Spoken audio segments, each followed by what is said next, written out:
In the world today, protecting a country's borders is vital. It is seen as a gateway to the UK. These are the men and women in uniform responsible for safeguarding Ireland's borders. Stopping. Look at me, behind the yellow line. Searching. Have you been stopped at a checkpoint before? We just listened to me. And seizing drugs, arms and illegal goods. If anyone tries to harm me, that dog will tear them to shreds.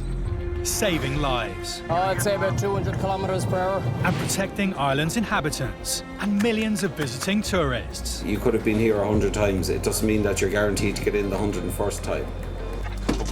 They police the ports. But you have to make sure there's definitely nobody underneath the vehicle. The airports. Why did you tell me you weren't working? And the roads. These are very badly damaged straps. If you can't drive the truck, shouldn't be on the road. These are the border interceptors. Coming up, a Mexican passenger needs to convince immigration on her intentions. Do you have the name of the hotel? Trucks with tyre troubles are heading for the border. If he was to get a blowout going along the road, he could lose his load. And a van full of weapons is stopped at Dublin Port. The ones I've ever seen have only been plastic. I've never seen come across these real ones, you know.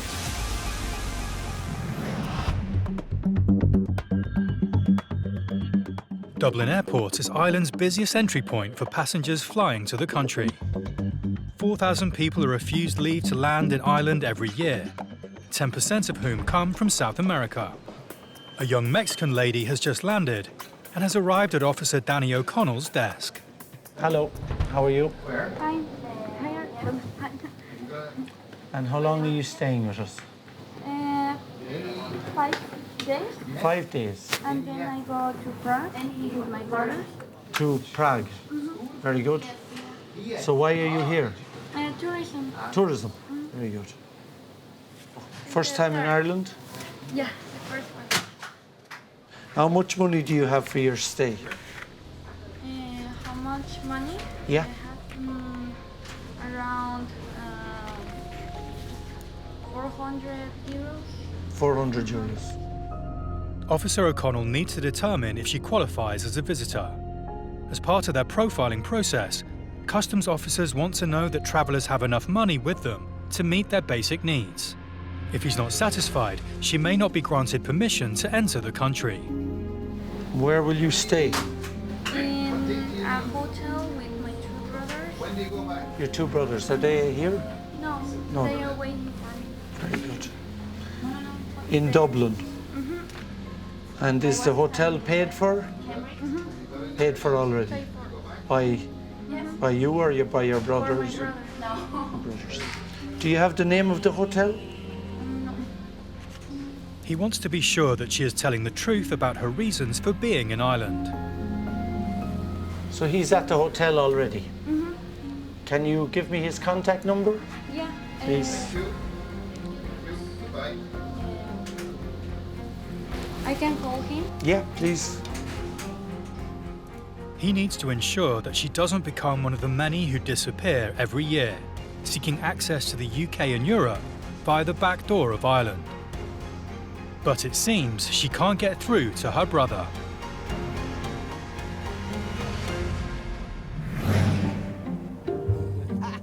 Today, Road Safety Authority Inspector Tommy Wright is roadside. We're down in Waterford Port. We're going to be stopping stuff on the way in to carry out inspections. He's manning a checkpoint on the only road in and out of Waterford Port, the cargo gateway to Ireland's southeast. Every truck using the port will have to pass his way. At the port, you're guaranteed more traffic coming in here, because they all have a purpose. How are you doing? Oh boy, there's some heat out there. I'll be like a turkey by the time I'm finished. Finding a defect could lead to a truck being pulled off the road and the driver unable to continue with their journey. You can understand people getting wound up about being stopped. They have to be in wherever it is, But if we don't do our job properly, well then something could happen down the road, The RSA's target is for Ireland to have one of the lowest casualty rates in Europe. And it's through continued roadside checks like this that they will reach their goal. Thank you. Have a good day. Bye-bye. With this first vehicle on its way, the next truck is waiting for its inspection.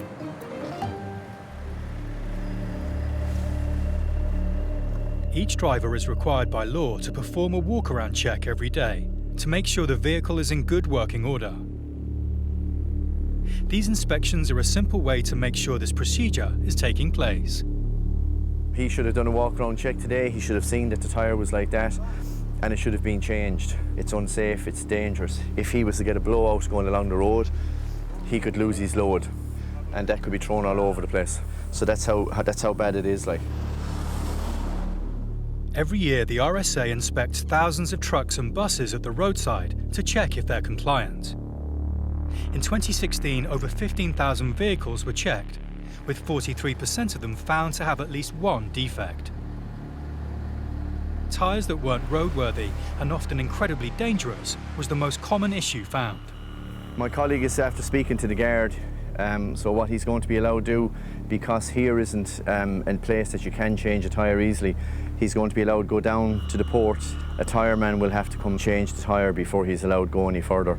He's only a couple of 100 yards away from the port, so the guard is happy enough to leave him go down as far as there, and it'll be sorted then before he goes back on the road. But it shouldn't have been like that in the first place.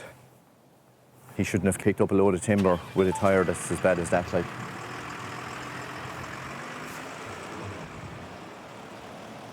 The next truck along is carrying the same load to the port. But will it be in a more roadworthy state? Did you do a walk-around check today? Yeah. Okay, and have you means of recording your defects if you find any? I don't know. Why is that? I don't know. How do you mean you don't know? I don't have a book. Like. You know you're required by law to carry out a walk-around check. Yeah. When you find something wrong, you need to record it on it. Yeah? Right. Okay, what I'm going to do is I'm going to have a look around, okay? It doesn't matter what kind of a panic or rush that the driver is in, we still have our job to do as the guards have. We have to enforce the regulations to make sure that all the vehicles are in a roadworthy condition.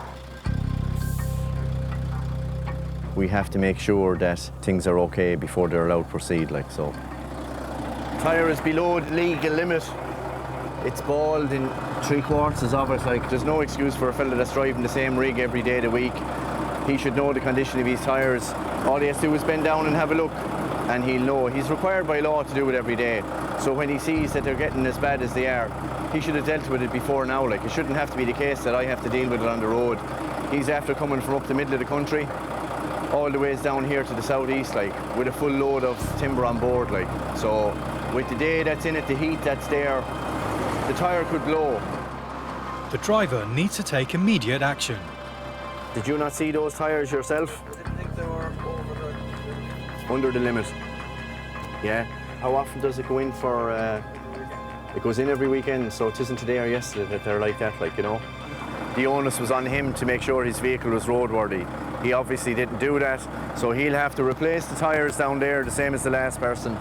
Make contact with us. We will then come down and check to make sure that they have been changed. Okay, so I expect to hear from you so in the next hour-ish, all right? Good man, thanks very much. Well, you can understand it for the price of tyres, like, they're a couple of €100 a pop, like, you know, so you can understand it to a certain extent, getting the most out of them. But you can get the most out of them and you can still be legal. Do you know what I mean? The cost of a tyre is a small price to pay for better safety on the roads. This driver has got an hour to sort it, and the clock is ticking. Back in Dublin Airport. Hello, how are you? This passenger from Mexico claims to be meeting her brother. Officer O'Connell needs to verify her story. He's asked her where she's staying, but she says she doesn't know. I can call him? Yeah, please. For him to be able to make the right decision, the officer needs to speak to her brother, but she can't get through. Do you have his number and I can ring him from here? Not to be deterred, he gets the phone number and tries himself. But before he can get through to her brother, the passenger finds the name of the hotel. This is where he will stay? Okay, that's okay. Now, photo, just over here, please. Yep. Satisfied with the information she gives, he takes her photo for the immigration database. Yeah, that's fine, thank you. Now, your documents and your passport. Thank you very much. Bye-bye. Before allowing her entry to Ireland. Next.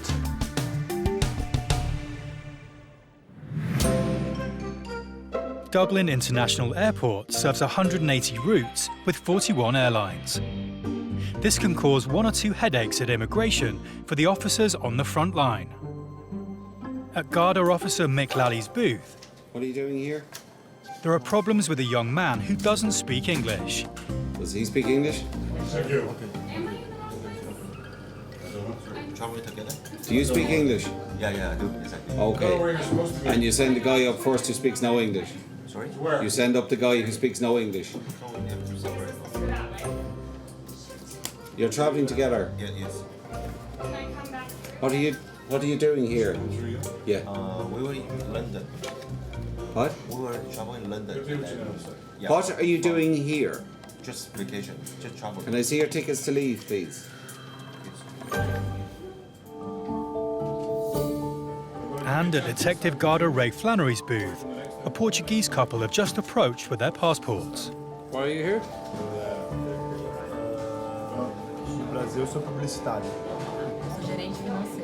And he uses the opportunity to show off his fluent Portuguese.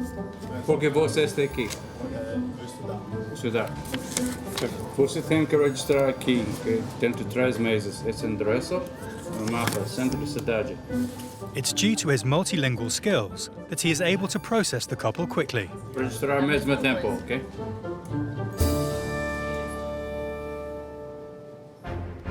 É In his booth, Officer Lally is becoming increasingly frustrated. It's an e-ticket. Listen, excuse me. Excuse me. Everybody flies on e-tickets. Yeah. You print off your itinerary if you wish to travel here. That's how it works. Not only are they struggling to understand what he is telling them, Listen, everybody flies on but they e-tickets. haven't printed their return tickets for him to inspect.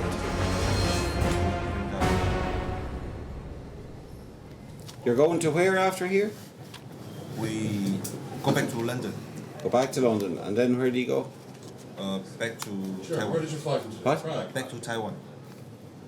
How long are you staying in Ireland? Are you living in Taiwan? Taiwan and Canada. Both countries. You live in both? Yes. Despite the language barrier and difficulties with their return ticket, Officer Lally is satisfied that they are in the country for the right reasons. Yeah. Thank you.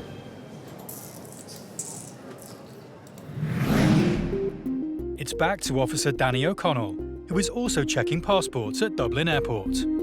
Thanks very much. Hello, how are you? A flight has just landed from Vienna, and this passenger has a serious problem. No ID.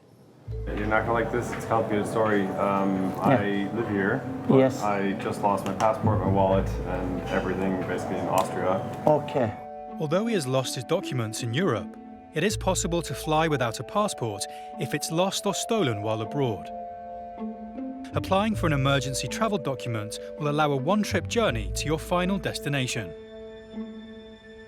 Having got permission to travel to Ireland, Officer O'Connell now needs to prove this passenger's identity before he can be let into the country. This guy knows about Yep. it. Okay. But I have a copy of my GNIB card. Perfect. Thanks a million. And he's got an ace up his sleeve. A photo of his immigration or GNIB card on his phone. A GNIB card is basically the Garda National Immigration Bureau card that is issued to non-Europeans. They might be the partners of Irish or EU citizens entitled to live here. They have to carry the card at all times, not only when travelling in and out of here, but also if they're stopped by a guard on the streets of Ireland. Maybe swipe that. So you rang Kevin earlier? Well, I was, Aer Lingus rang him from Vienna. That's no problem. Allowing Officer O'Connell to cross-reference his immigration details has meant this well-prepared traveller is on his way home.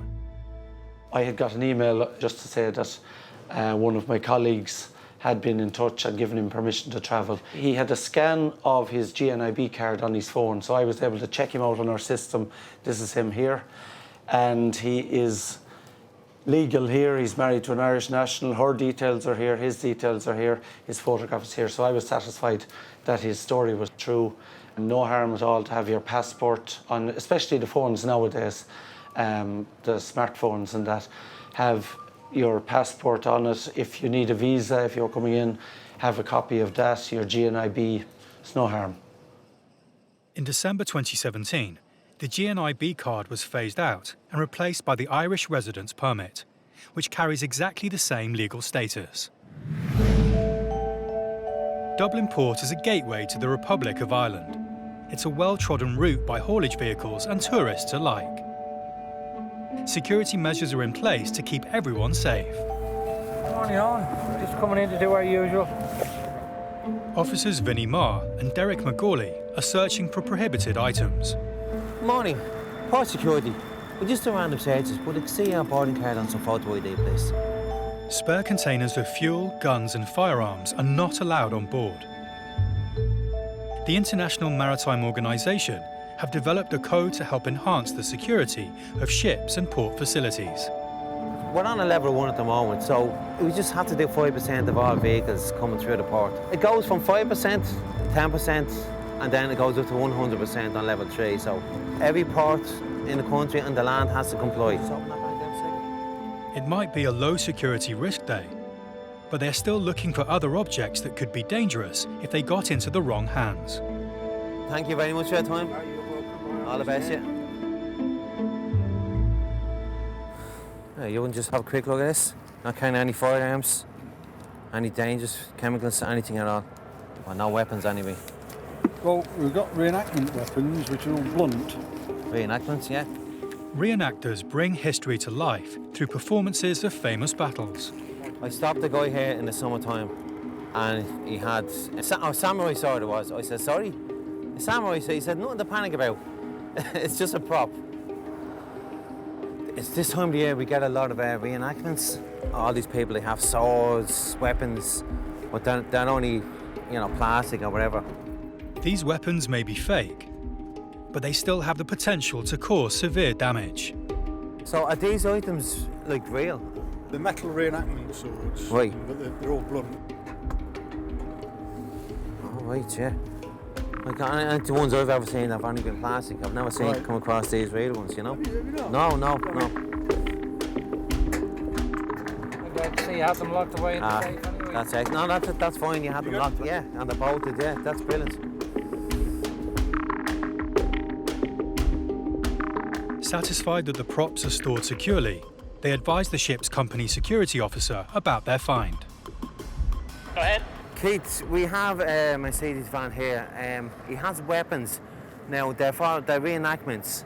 They're in a steel case. It's bolted to the end of the van. If you want to inform the ship in case they want maybe located in a different location on the ship, but they have blunt over. Yeah, thanks for that. I'll inform the ship, all right.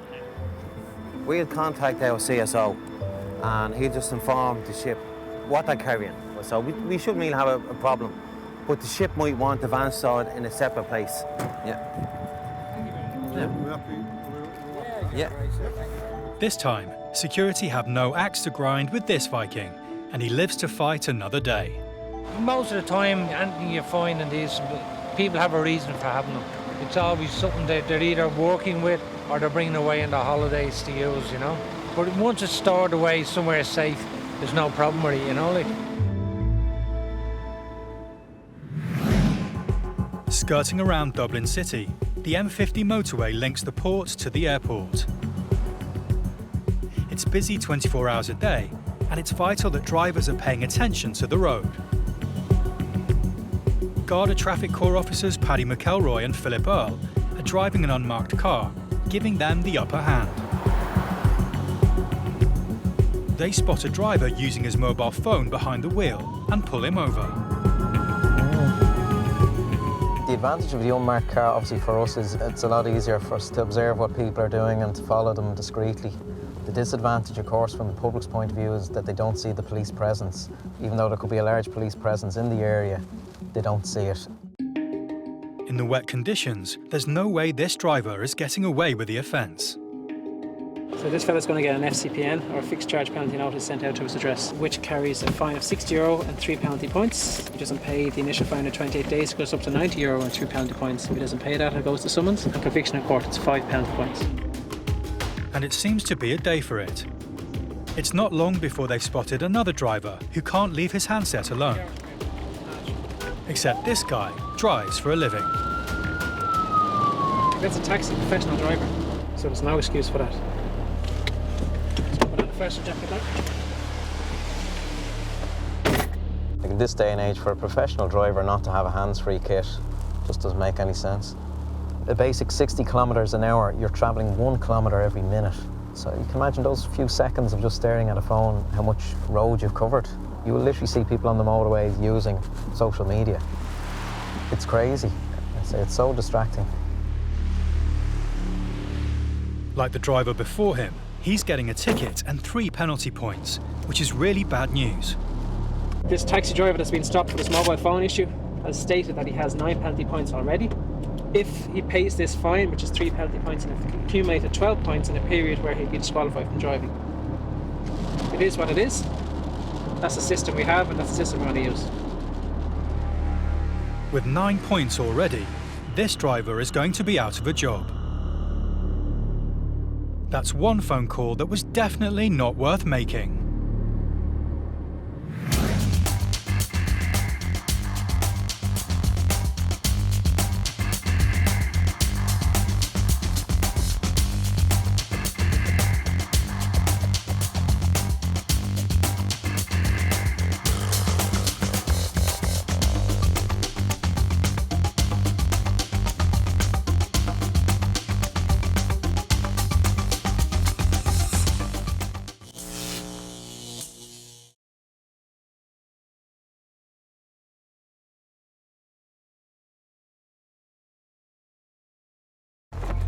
In the world today, protecting a country's borders is vital. It is seen as a gateway to the UK.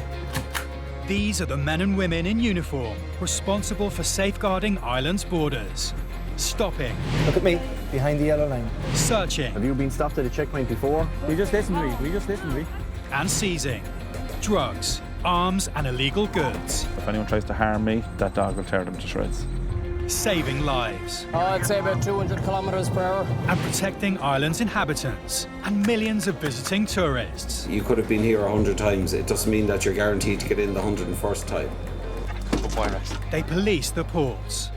But you have to make sure there's definitely nobody underneath the vehicle. The airports. Why did you tell me you weren't working? And the roads. These are very badly damaged trams. If you can't drive the truck, shouldn't be on the road. These are the border interceptors.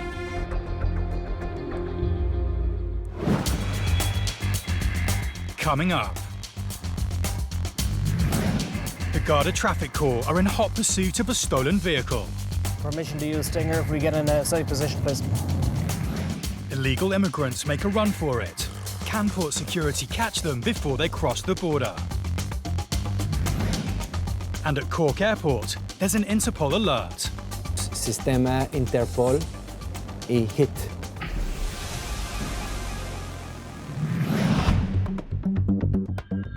Over 2.3 million passengers pass through the doors of Cork Airport every year.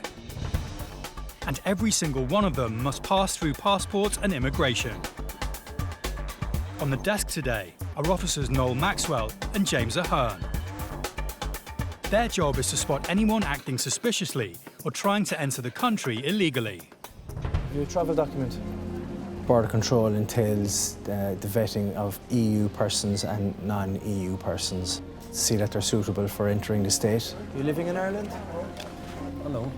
This is border control, so by arriving here, they are scrutinised as though it could be their first point of entry into the EU. In 2017, nearly 500,000 people were denied entry to EU countries by border guards. We are high up there in human rights stakes. It is seen as a gateway to the UK. We have an economy that is back on track after a recession, and working and living conditions here are of quite a high standard. I suppose the main thing with border control policing is experience. Off the phone. Take your card. Stand behind the yellow line. Excuse me. Hello. Look at me. Behind the yellow line. All right. Very good.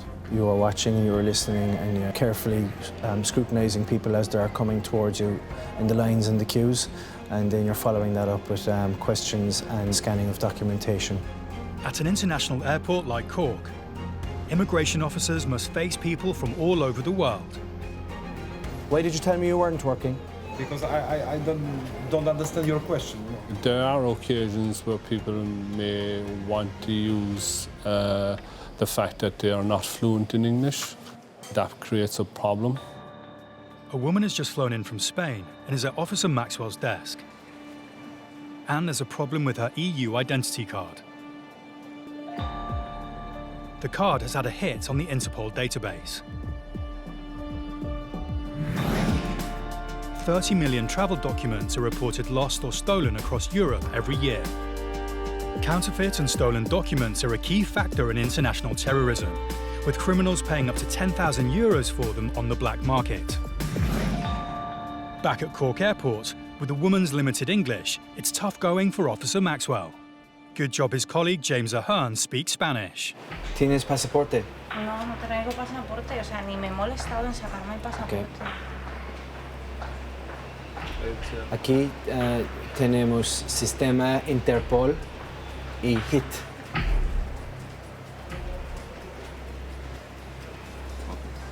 ¿Perdiste esta carta? ¿Que si la perdí? Sí. No, la perdí ¿Seguro? hace tiempo y me la volví a sacar. De hecho, tiene súper poco tiempo. Yeah, she said she lost it for a short while. According to her, she reported her ID card stolen, but has since found it. She says she thought she could still use it for travel. As her card's been flagged by Interpol, the guards need to make sure she is who she says she is. All the woman can do now is wait.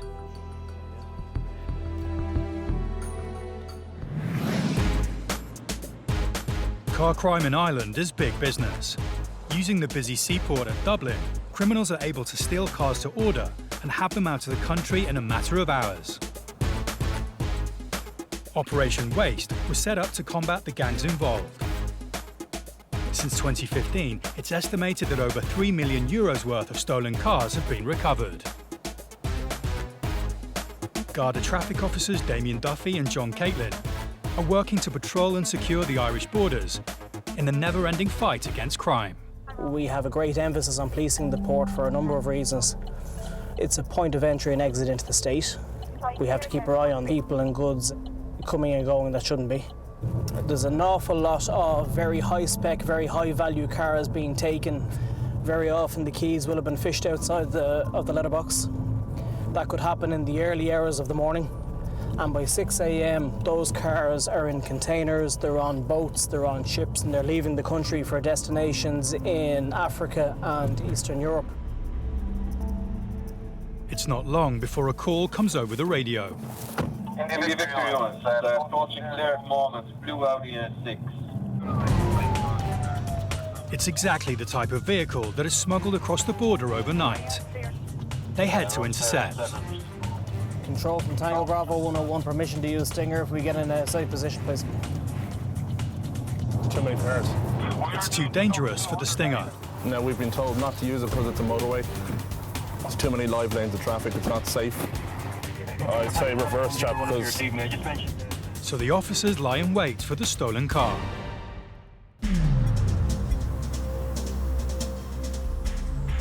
Here he comes now, full speed. Oh, lovely Audi. Oh, Ford Focus. Oh, the RS. Oh. What's your look? Follow on. Oh, I'd say about 200 kilometers per hour. The stolen Audi disappears fast into the distance. There's no way these boys in their standard issue patrol car are going to keep up. My God. That's some speed, isn't it, guys? It's absolutely scary. Luckily, several colleagues in more high-powered vehicles are already hot on its tail. Straight through the roundabout. Abandon road. Officers Duffy and Caitlin follow close behind, ready to offer backup at any moment.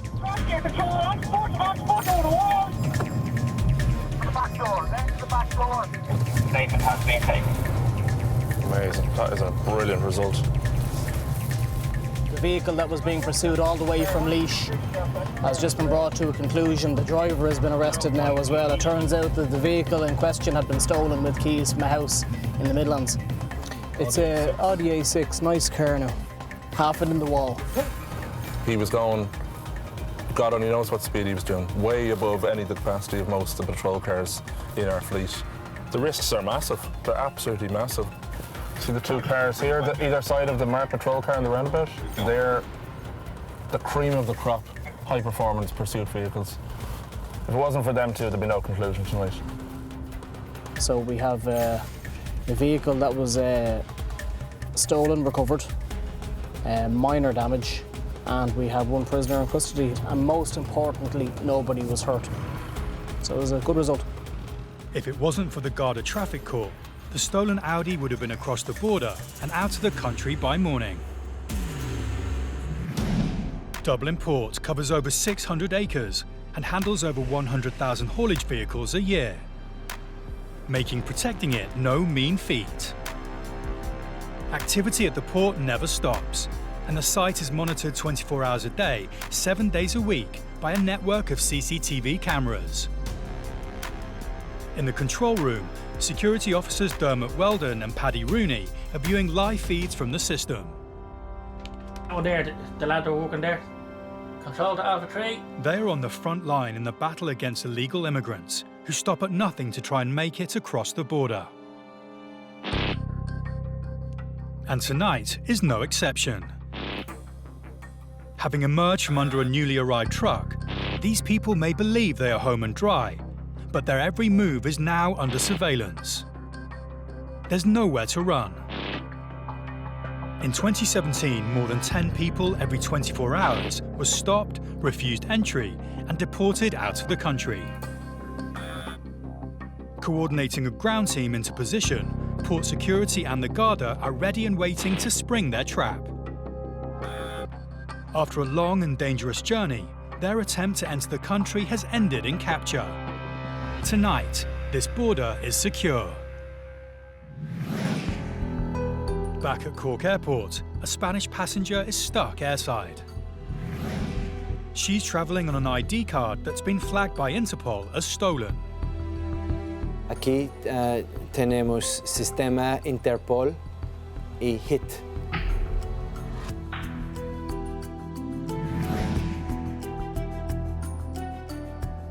Finally, she's able to produce a Spanish driving license. Now the guards must decide if the woman is who she says she is. It's entirely down to Officer Maxwell to decide if the woman should be allowed to enter Ireland. Okay? Sí, Yeah. todo. He reviews her paperwork and is satisfied. The woman is permitted to enter the country. Okay, this is your driver's license. This is a letter explaining. Right, I don't know your English. Your English college will have to explain. Dentro de 2 meses, sí. Yeah. Tenemos que llevarte tarjeta, ¿ok? El DNI. Sí. I must keep this, okay, because of this. Vale. Bueno, gracias. Gracias. Hasta luego. Hasta luego. She said that she had lost her card and obviously had reported it lost or stolen and then had found it again and now was reusing it. So it comes up as a hit on the system. So we're obliged then to act on that. She had her Spanish driver's license with her, so I was happy with her identity and that, and she's here for a specific reason in the country. So she'll have to go to our embassy and get a new travel document issued. There are approximately 350,000 goods vehicles on the road in Ireland, travelling between the borders and from coastal ports to airports.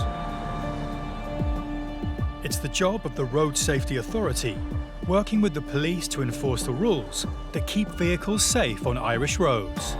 Brake pad indicator light on as well, like. Okay, I think so. Yeah. Today, Garda officer Liam Lawler is part of an RSA checkpoint in Carlow. Officer Lawler has pulled over a truck and is immediately concerned by what he sees. The truck is fully loaded at the moment. Here at the back there's kegs, they're full, quite heavy actually, and there are other products on top of products here on the top, on the pallets. So you have a pallet of goods, then you have other products and other products on top of that again. So you have an unstable load. There's nothing holding this load here. The curtains are purely to keep the weather away from the product. This could be very dangerous if the load was to shift on a bend or on a roundabout or a sudden stop. It wouldn't be right to let him continue knowing that it is not a safe load. Officer Lawler calls the truck owner to voice his concerns. When we open the curtains on this, there are no gates or any form of load securing on it at all. A little bit disappointed that it's like this because, you know, anything can come through the curtains. They're purely a weather curtain, you know. We can't let them continue with the truck the way it is at the moment. Driving with an unsecured load could mean 3 penalty points and a fine of up to €5,000 for the driver. Officer Lawler tells them that unless they can rectify the situation, the truck is going nowhere. It's not long before a van arrives carrying a set of gates for the beer truck. Officer Lawler supervises as they are fitted. And I can tell you now. Why these were not put on before the truck left its depot is anyone's guess. These are the gates that already obviously have been made for. They weren't made in the last hour since we stopped the truck.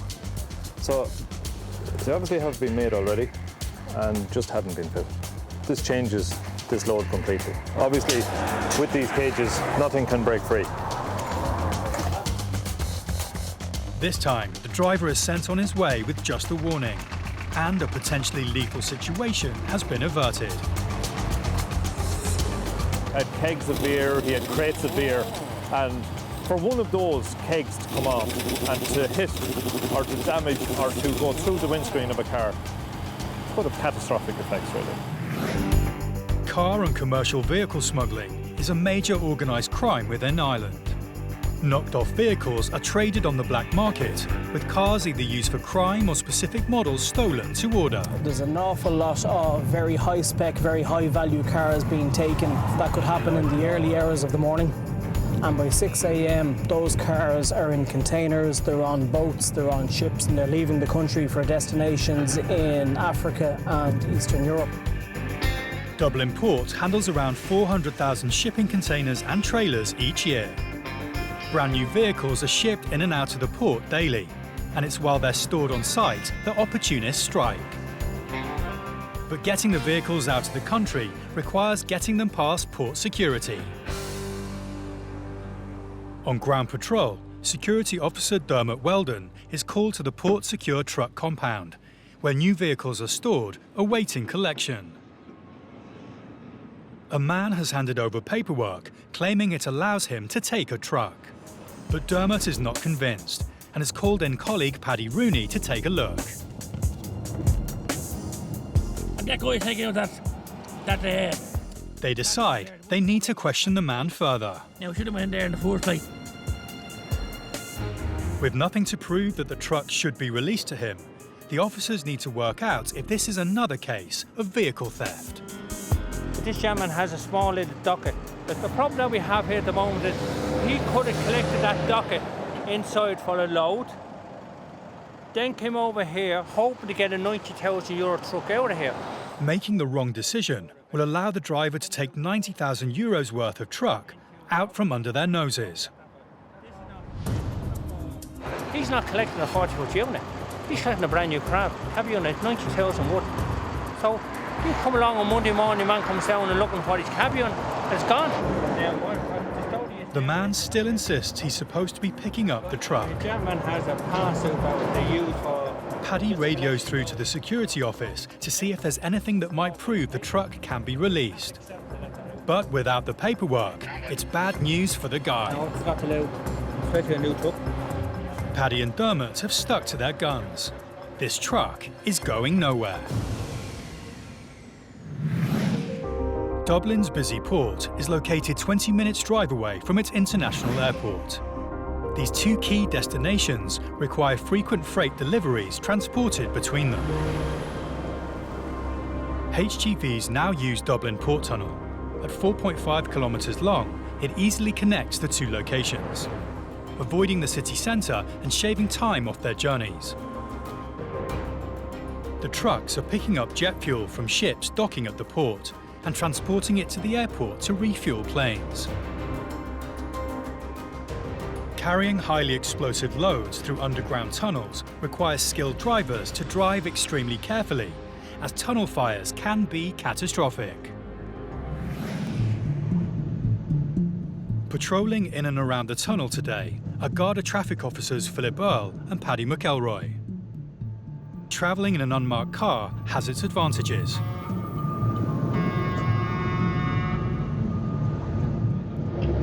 We're being flashed by the car behind for doing 8. What they're witnessing now is a cause for major alarm. Heading for the airport, this driver appears to be in a hurry.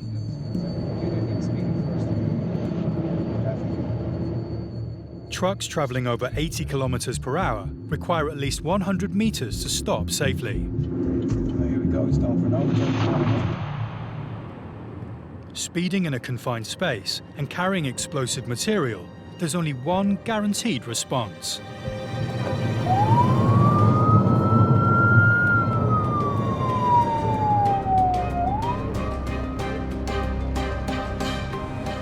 This driver has been caught fair and square, and by the one cop he doesn't want to meet. That's some disgraceful driving. I'll introduce myself. My name's Garda Philip Earle. I'm attached to regional traffic base at Dublin Castle on the commercial vehicle unit. So in other words, the man who does the trucks. So we can stop all that carry on now. If you can't drive the truck, shouldn't be on the road. I'm well able to drive the truck. Well, that's not what I'm after seeing back there. I'm after seeing you within 10 feet of a vehicle, flashing your lights. You're aware what happens when you crash one of those in a tunnel? Very much so. And that's the way we drive. Well, I'm standing on the brakes. I'm actually standing on the brakes. So you're telling me you can't control the vehicle? Oh, we can control, that's how we... Well, it didn't look like it. If this is the excuse you're telling me. We could have been an old lady driving in front of him, or a vulnerable road user, where they could have panicked in that sort of situation, where they see a large truck coming up behind them. They could either change lanes, cause another vehicle to brake unnecessarily, or there's any sort of different scenarios that can unfold as part of an aggressive driver like this. He's basically saying that he couldn't slow down the truck enough. I mean, it's incredible stuff to be saying. A professional driver with all the driver licenses, he's carrying fuel destined for Dublin Airport, and he's driving in that manner.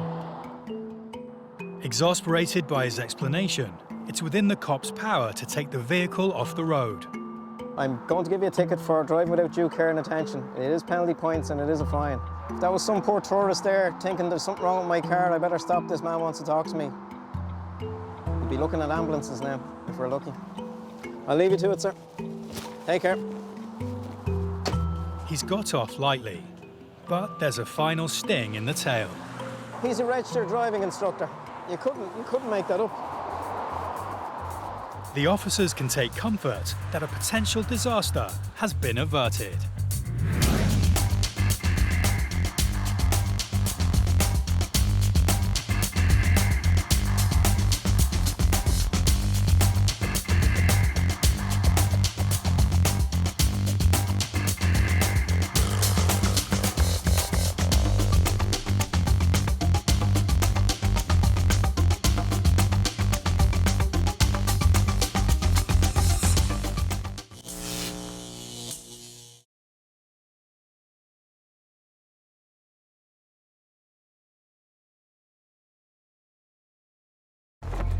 In the world today, protecting a country's borders is vital.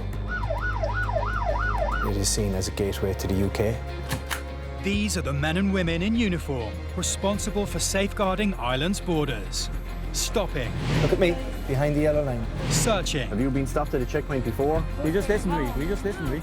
And seizing drugs, arms and illegal goods. If anyone tries to harm me, that dog will tear them to shreds. saving lives. I'd say about 200 kilometres per hour. And protecting Ireland's inhabitants and millions of visiting tourists. You could have been here 100 times. It doesn't mean that you're guaranteed to get in the 101st time. They police the ports. But you have to make sure that definitely nobody underneath the vehicle. The airports. Why did you tell me you weren't working? And the roads. These are very badly damaged trams. If you can't drive the truck, shouldn't be on the road. These are the border interceptors.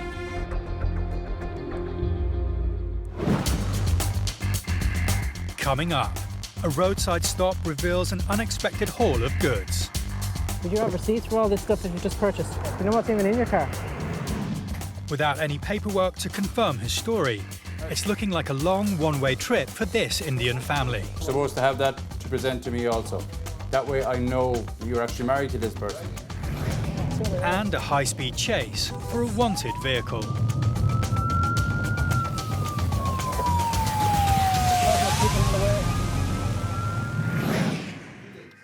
At Dublin Airport, Immigration Officer Ray Flannery is on the non-EU desk. His job is to check every passenger that arrives from outside the European Union has the correct paperwork to enter the country. An Indian man has approached the desk with his young daughter. The man has a visa to enter Ireland, but Officer Flannery is doing a final check before letting the man and his daughter into the country. You're coming here first time to join your spouse. Do you have her details? Her details? Her details? Yes? She's working as a... I need her details. I have no idea who she is. You have to provide details to me. I don't have anything now. Well, how do I know you're coming to them? You should have her GNIB number, address. Without any paperwork, Officer Flannery can't confirm the man's story. The man desperately searches his phone for information, but at the moment it's not looking good for him and his daughter. You should have a letter of invitation. That way I will know who you're coming to. The man hands over his phone with what he says is a photo of his wife's immigration permit. You're supposed to have all this printed. I have no idea who you're coming to. It's common sense. But his lack of any physical paperwork is a problem. Like I have no... Do you have a marriage cert? A marriage cert? Where? Marriage certificate I have in my... You're supposed to have that to present to me also. That way I know you're actually married to this person. I was not aware of that they would have carried my all the documents inside my ID. I have all the documents in my marriage certificate, birth certificate. You should have them with me, because if I refuse you permission to come in, they're no good to you. You need to have all that now. It's not looking good for the man. If he can't convince Officer Flannery his story checks out, he may not be let into the country. Like that photograph could be of anybody. I have no proof. What's her name? My name is Prince Ali. No, what's her name? Simple Elizabeth Jones. Any idea where she lives, her address? She lives in Rosehill. Right. Where is she working? She's working for Mountain Residential. Officer Flannery continues to quiz him. Is that her? Yes.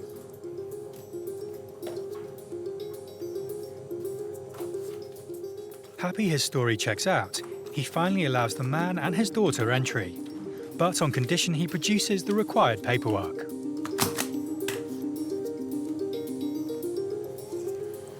Well, you must go to the local police in Mooncoin or Kilkenny, wherever your wife registered. With her, bring all your documents, marriage, everything, okay, within 3 months. Yes, sure. Thank you so much, sir. Okay. Generally, people will have documentation, but unfortunately, a lot of the time, this documentation is presented to a relevant embassy in order to get a visa. And they forget to get a second copy to show us here. They presume once they have the visa, then everything's okay, they can just come in. But we will do a double check just to make sure they are who they say they are and coming to join who they say they're coming to join. Today, patrolling the roads around Dublin, including major access routes to the airport and the port, are Garda traffic officers Paddy McElroy and Mark Fay. In their unmarked car, they're keeping a low profile but expert eye out for any suspicious activity. And it's not long before they pulled over a vehicle that's pinged up on their ANPR system. It's suspected that it's involved in crime, yeah. So you're in shopping? Officer McElroy's suspicions are immediately aroused by the car's very full boot. Would you have receipts for all this stuff that you just purchased? What? No, we didn't just purchase now, it's in the car, wait. Like all this stuff here, when was all this stuff bought? It's in the car, I couldn't tell you. We're 3 years homeless, so we're going around everywhere. But all that stuff looks relatively new, if you don't mind me asking. No, because we're getting a house probably this week or next week. The woman's vague and evasive answers aren't helping her case. Basically, at this moment of time, the woman can't account for some of the stuff that she has in the boot in terms of providing documentary evidence of purchase. If it's the case whereby the items are stolen, she could be prosecuted for theft if found to be that, or if it's the case whereby she is handling stolen property as equally as, if not more, of an offence. Over €500 million worth of stock is stolen every year from retailers in Ireland, some of it immediately heading out of the country. Where are those clothes from? Gun stores. Gun stores. Right, I'm going to take that bag out for a second. I want to have a look at that for a second. You're saying your mother purchased this book. It turns out officers Fay and McElroy have every reason to suspect this woman. She's already known to the Garda as actively being involved with stolen goods, and the contents of her boot look highly suspicious. When did you buy that? He bought that. Come on, Kathleen.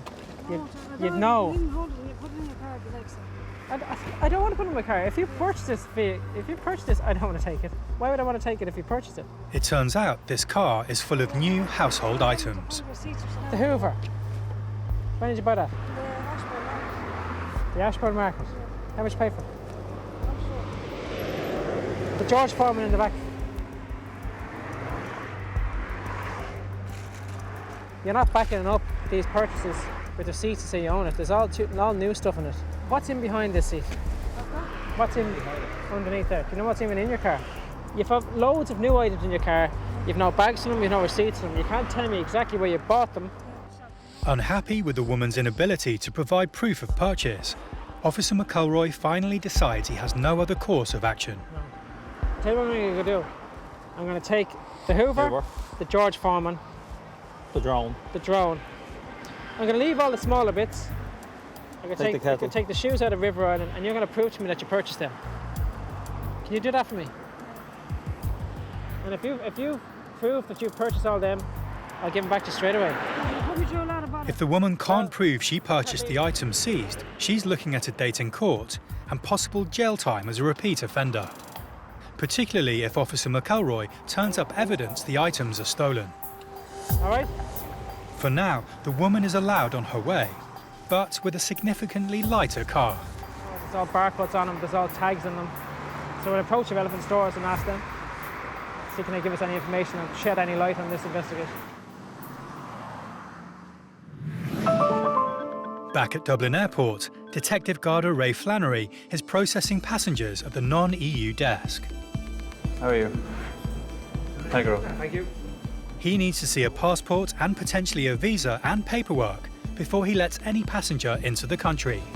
The maximum we allow any non-EU national to stay here is 90 days. If they have a reason to extend past that, and a valid reason, they will then go to the local immigration officer and look for permission to extend past 90 days. Now, why are you here? I live here. Are you living here? Yeah. Do you have a GNIB card? Yeah.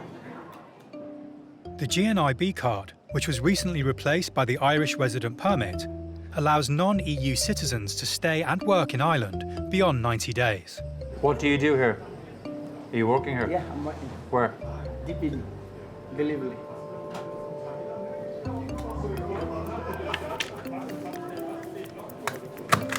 Lovely, thank you. The next passenger at Officer Flannery's booth is also looking to stay in Ireland beyond 90 days.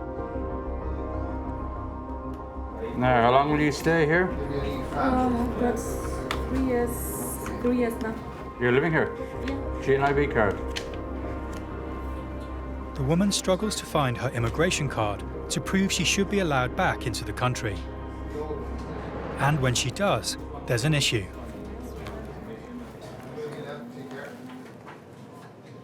It's expired.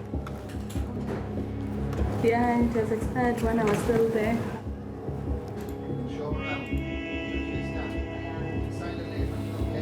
I have to change it, and again I have to change my surname because I'm married here. You got married when? 2 weeks ago. But my husband flew back. He flew back? Yeah, he flew back. Why? Is he not living here? Is he not living here? He is. He is actually that side. He's waiting for us. Oh, he flew back here? Yeah, he flew back here. Because I had some things to sort out before I leave. Her conditions had expired. She had left here before re-registering, but while she was away back in her home country, she had remarried. And who's Moses? Moses is my ex-husband. Ex-husband? Yeah. So she's now coming in to re-register. She's a child here as well with her. So she was given 90 days to go back and re-register. People re-register every single year, so we know exactly what people are doing. The system has to be updated constantly. Happy her story checks out, Officer Flannery allows the woman entry. Now, you must go and re-register within 3 months. You need to bring your new marriage cert and all your details again back to the office in City Centre. Okay. Where you're, yeah, Berkeley, yeah. We hold on to this card because it's expired, okay? You're holding it? Yeah, once it's expired, we hold on to it. Okay. So what if maybe I'm gonna need it? You won't, it's expired, so it's no good. Okay. So you can tell them in Berkeley that it's been retained here, Okay. if they ask. It will cost the woman €300 to re-register, but she'll then be allowed to stay in Ireland for another 12 months.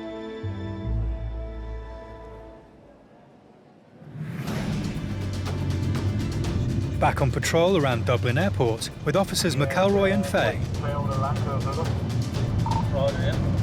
They don't get far before they're called into action. Just a warning for suspicious vehicle. Hitting the blues and twos, the officers race to the nearby location of the suspicious vehicle.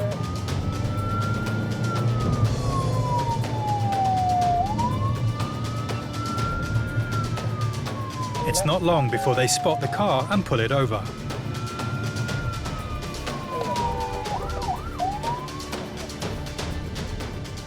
Officer Fay now needs to find out if everything is above board with this vehicle and its driver. I'm just having a gander at the car. Just having a look to see.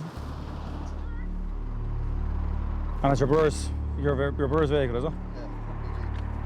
Do you have the insurance cert with you, or just the documentation this man? No, I just produced it last. Oh, did you? Yeah. All right. If you produce it, well then I won't make another producer off you. Yeah, like, you know what I mean? In fairness, obviously it would be. Yeah. This is your current address, is it? Yeah. So, all right. Nice. Although the man doesn't have the car's insurance certificate on him, he claims to have recently shown police the original copy. Right, control. We just see if there's any recent DLIPs there, please. Having confirmed the man is telling the truth, Officer Fay returns to the car. Yeah, you produced there on the 4th of July, you did. And nice, yeah. You don't have anything in the car, you shouldn't have in the car, do you? No, yeah.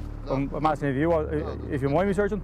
No, I've been at home. My father's in fucking hospital. Your father's in hospital. Yeah. Look, I do appreciate what's called the fact. It may be suspicious, but because the driver's documents are all in order and he's given no indication of committing a crime, he's entitled to refuse Officer Fay's request.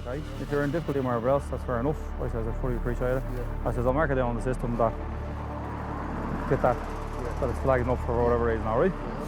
The officers allow the vehicle to go, but next time this driver might not be so lucky. In Granard, County Longford, road safety investigator Jim Fleming, working with the police, has set up a checkpoint on a main road running to the border with Northern Ireland.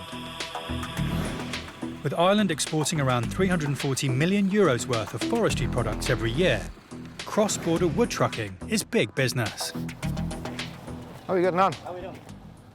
Today, Jim and his team are doing spot checks to make sure these trucks and their drivers are following safety and security regulations. Do you mind having a look at your tacho, please? The tachograph will tell Jim details of how fast, how far, and how long the vehicle has been driven. While the data downloads, He takes a look at the driver's card, which keeps a record of the specific driver's data.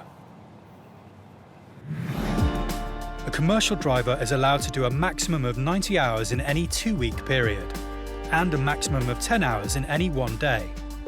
Drivers face a fine of €5,000 for breaking the rules. The data on the card makes for shocking viewing for Jim. The driver card in this case is showing that back at the beginning of May, he was working for a period of 102 hours. Well, obviously, you can't be working for 4 days. If you were to be working for 102 hours and 7 minutes without a break, that would be quite serious. But in this case, it's just the card is in the machine and the machine thinks he's working. It's clearly not correct. You were off there last week, right? Or first, from the first. Your taco was at other work for 4 days. When you eject the card, then it closes off your mileage reading, your odometer readings then for that day. Probably the best practice is to eject it and put it back in again, you know. Having advised the trucker about his driver's card, Jim checks the taco data. It's also flagged an infringement. The maximum daily driving time is 10 hours. On a day here where you drove for 10 hours and 2 minutes.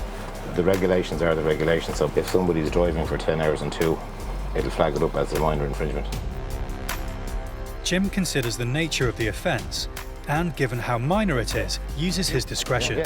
Thank you. On this occasion, there's a verbal reprimand before the driver is allowed to be on his way.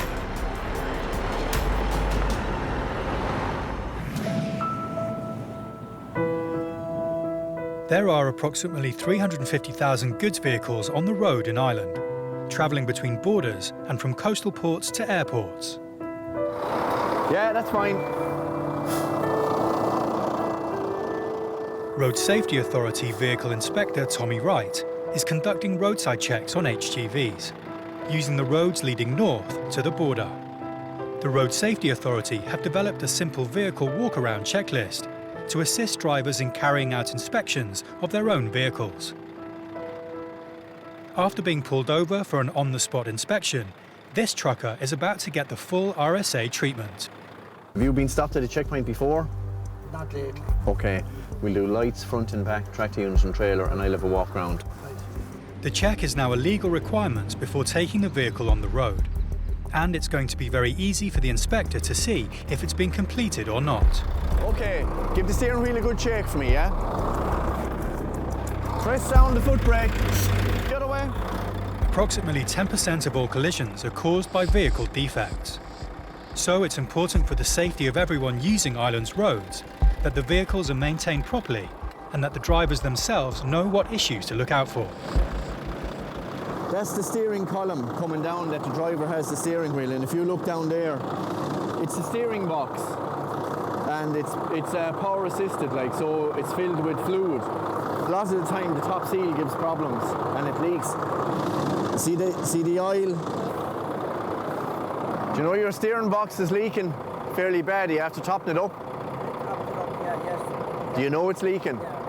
Have you reported it? Yes, I have reported that. Well, have you it written down then? He also needs to check the cab, from collecting tachograph data to sounding the horn. Horn? Is the horn working, Tommy, is it?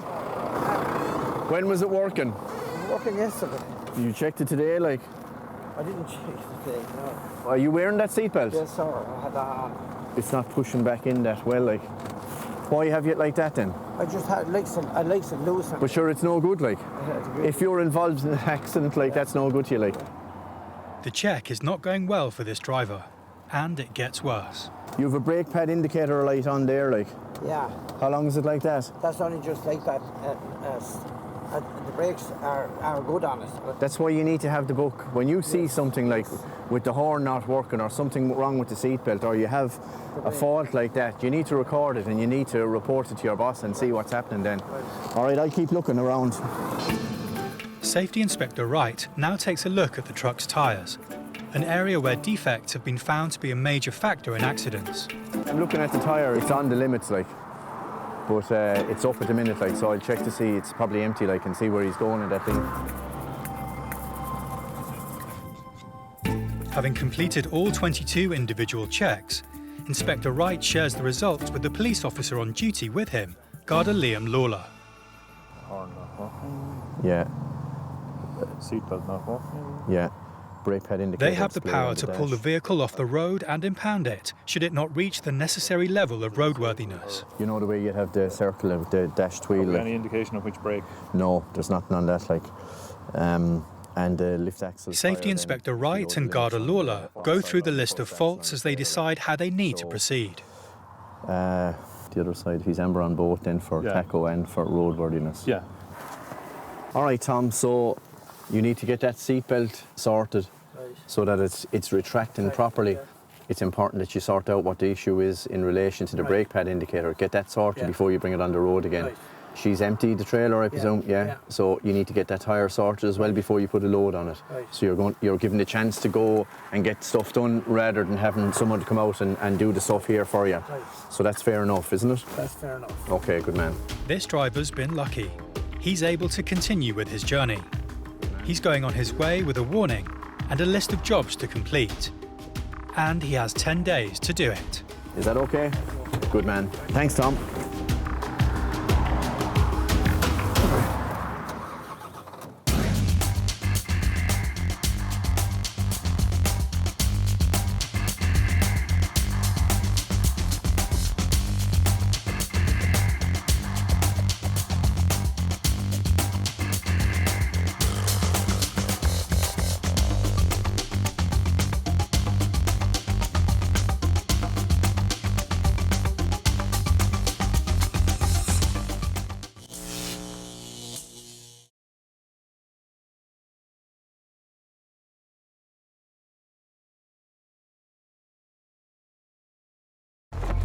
In the world today, protecting a country's borders is vital.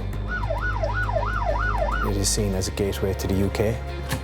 These are the men and women in uniform responsible for safeguarding Ireland's borders. Stopping. Look at me, behind the yellow line. Searching. Have you been stopped at a checkpoint before? You just listen to me. And seizing drugs, arms and illegal goods. If anyone tries to harm me, that dog will tear them to shreds. Saving lives. I'd say about 200 kilometres per hour. And protecting Ireland's inhabitants and millions of visiting tourists. You could have been here 100 times. It doesn't mean that you're guaranteed to get in the 101st time. They police the ports. But you have to make sure there's definitely nobody underneath the vehicle. The airports. Why did you tell me you weren't working? And the roads. These are very badly damaged straps. If you can't drive the truck, shouldn't be on the road. These are the border interceptors.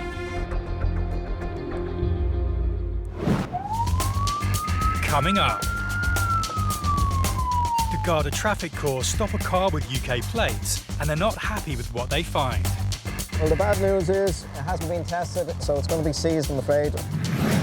A truck driver at an RSA checkpoint faces the prospect of a prison sentence. Worst case scenario, €5,000 and or 6 months in jail. And at Dublin Airport, the border guards are doubtful about a passenger's intentions in Ireland. I asked your sister to give you a letter of invitation.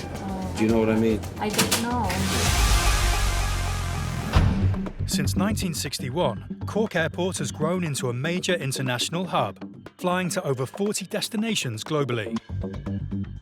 More than 5,000 passengers a day pass through, making it Ireland's second busiest airport behind Dublin. Every one of those 5,000 is checked by Ireland's Garda National Immigration Bureau. Today, Officer James Ahern is manning the desk. It's estimated that over 600,000 illegal immigrants are living in the EU. Many arrived on student visas and then just disappeared. What's the reason for your visit to Ireland? This father and son are travelling over from a non-EU country. How many weeks? The son is studying in Ireland for the summer. Officer Ahern wants to check out their story. Do you have a letter from the school or some kind of... It is in my bag. He claims the letter is in his bag. And his bag is beyond the passport gate. Okay, what we'll do is I'll keep the passport. I'm going to ask you to go and get that letter from the school so I can look at it, okay? Should I pass through? Yeah, you can pass through. I'll keep your passport, all right? While the father and son go in search of their luggage, Officer Ahern has another tricky situation to deal with. How you doing? My passport is in my hand luggage and they put it on the hold. Arriving for a golfing holiday, this British traveller admits to not having his passport on him. The lady said someone would take me down to my bag. Do you have any more ID on you? I've only got, no, I haven't. I've got a photo of it, hasn't got my face on it, because I sent it for the details. Got nothing else on me. Only my boarding pass. That's it. Right. As member states of the EU, free travel is allowed between the UK and Ireland. Passports are not required, but UK citizens do need to present some form of valid photo ID. Well, because this is an international airport and you've come to immigration without a travel document, right. I'm going to have to get you to sit down over there and I'll get someone to get your bag, bring it down to you. Okay. Okay? Right. All right, just take a seat over there and one of the brown seats over there. How you doing? The father and son were allowed landside only because they had passports. But this guy has nothing. For now, he's staying airside on international soil. The father's found his bags, and he returns letter in hand to Officer Ahern to prove why they're in the country. Is he leaving on the 19th of August? Yes, we have his Not the 20th, the 19th. Yeah, I have his ticket. Would you like to see it? Okay, no, if you're telling me it's the 19th, I'm happy enough with that. It all checks out, and their passports are returned. Thank you. They're now officially allowed into the country. But the golfer is in trouble. He needs to find some ID. And with a queue of passengers at Officer Ahern's desk, he's going nowhere fast. Every month, nearly 2 million cars cross the 500-kilometre border between Northern Ireland and the Republic. Many of them stay without being re-registered, and this is illegal.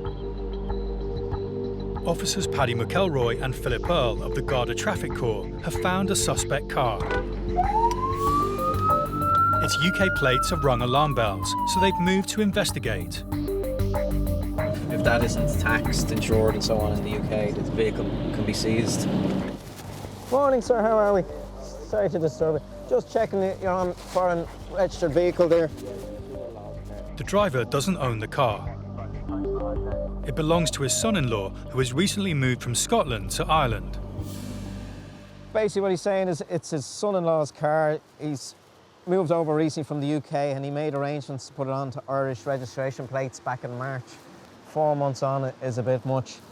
Okay, I take it it's totally road legal in the UK, then it'd be MOT'd and taxed and insured and so on. Okay, just be a moment, sir, we run a quick check. The driver thinks he can pull the wool over their eyes in his UK car, but he clearly doesn't know about cross-border cooperation. And it's not long before the Garda get what they need. Now, sir, that's not adding up, I'm afraid. A quick check online is telling us that it hasn't been taxed in over 2 years and it hasn't been tested in over 2 years either. So it's not road legal in the UK. Now, sir, just be a moment, we'll make a few checks.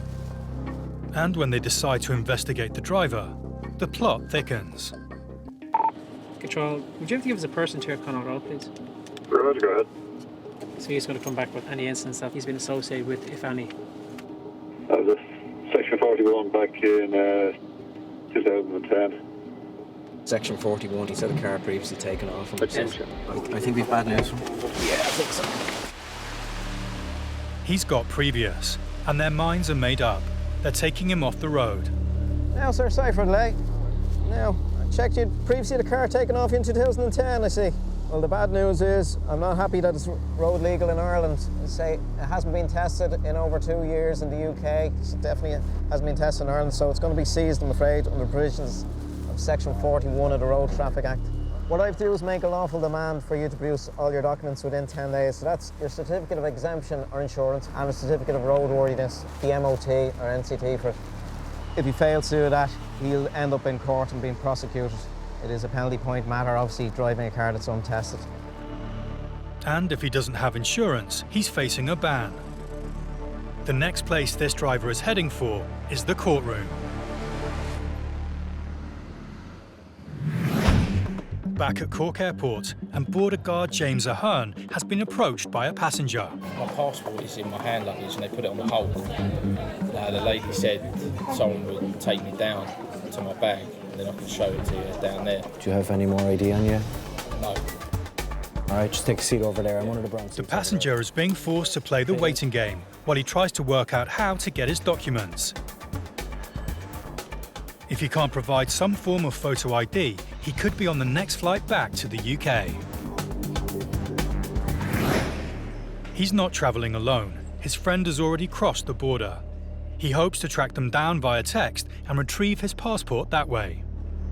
This is an international airport. You can't come through immigration without your passport or travel document. The airline and its handling agents are under obligation to remind all passengers if they take their bags off to remove their travel documents from their bags.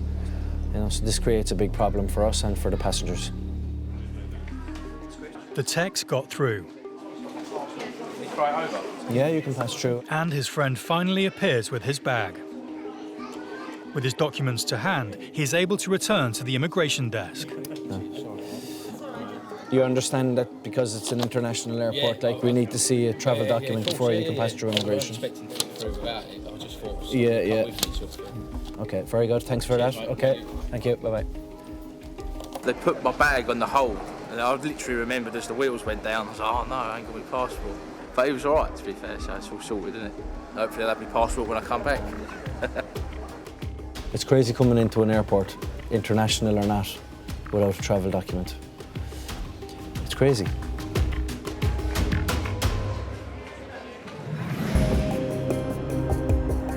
Road Safety Inspector Jim Fleming is manning a checkpoint outside of Dublin. They have selected a busy stretch of road as trucks are required to deliver goods across the borders. I'll just have a quick look at this download. I'll be back to you. Thanks for your The time. Road Safety Authority use these checks to ensure that all vehicle safety regulations are being followed. If a driver is found to be operating outside the limits of the law, the RSA have the power to seize the vehicle and impound it.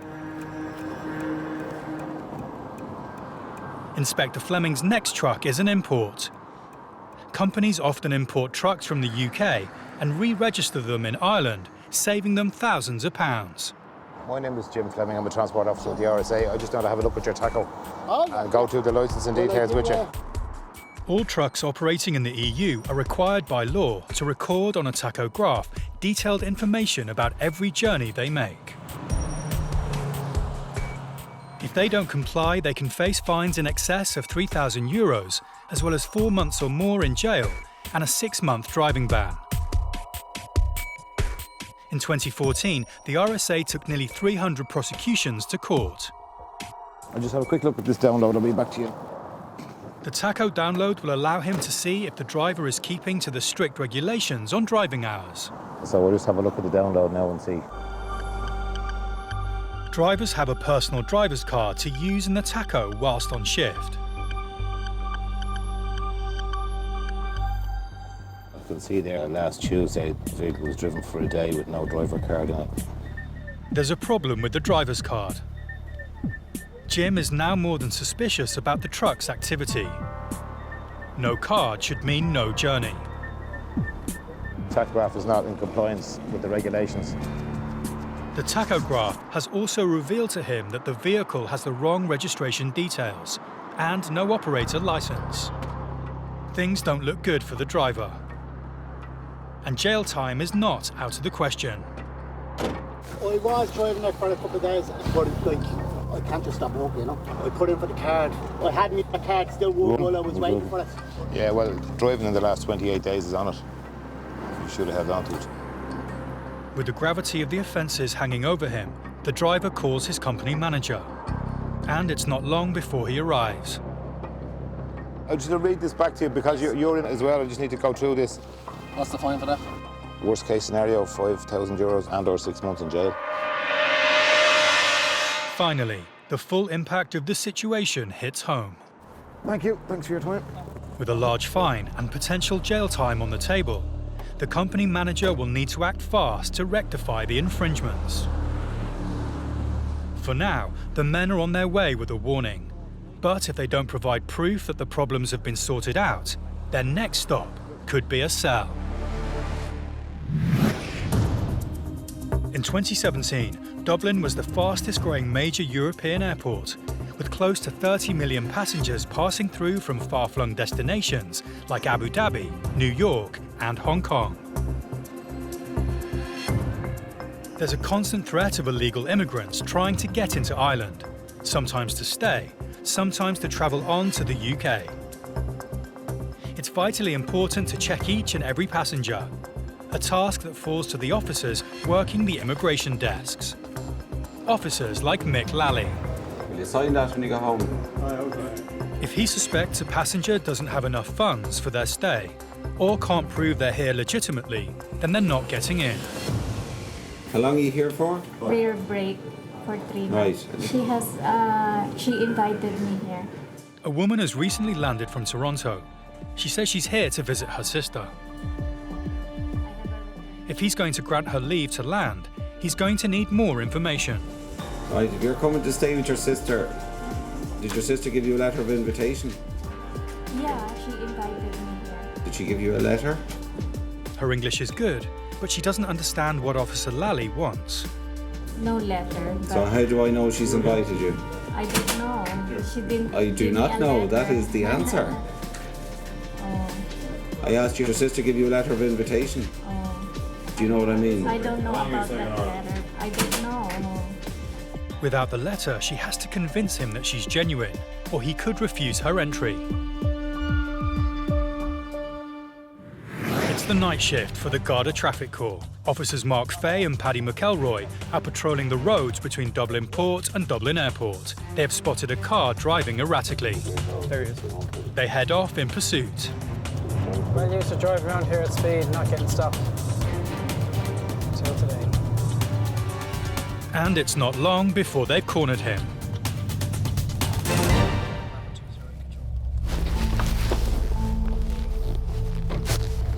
How are you doing? Okay, the reason why I'm stopping you is your manner of driving, okay? Yes, I forgot to indicate. You've got to indicate, but it's also the manner of speed in which you're driving as well.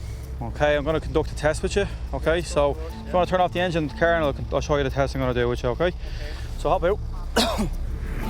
In 2017, the Garda Traffic Corps ran over 50,000 mandatory roadside checks for drug intoxication. Driving under the influence of drugs carries a maximum fine of €5,000, up to 6 months in prison, and a 12-month driving ban. I need you to take it, rub it on the inside of your mouth. When this goes blue, I'll tell you when to stop. Okay, it takes a few minutes, so you go ahead.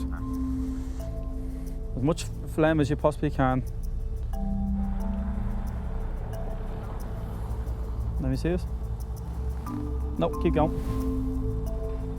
Just driving erratically, especially at this time of night. Anybody could still be out walking their dogs. It's the summertime, kids be out. They could still be out at this time. You just never know. It's not acceptable. The test is taking too long. They should have a result by now.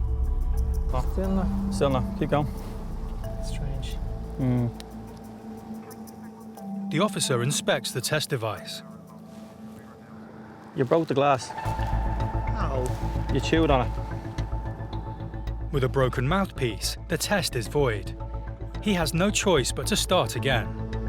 Okay, no, don't chew on it. Suck on it. And again, there's a problem with the machine. You've broken again. You told me I have to suck, that's all what I did. Yeah, I told you to suck. You're breaking the glass. You're actually breaking the piece. Could it be that this driver is wise to the test and is deliberately breaking the equipment?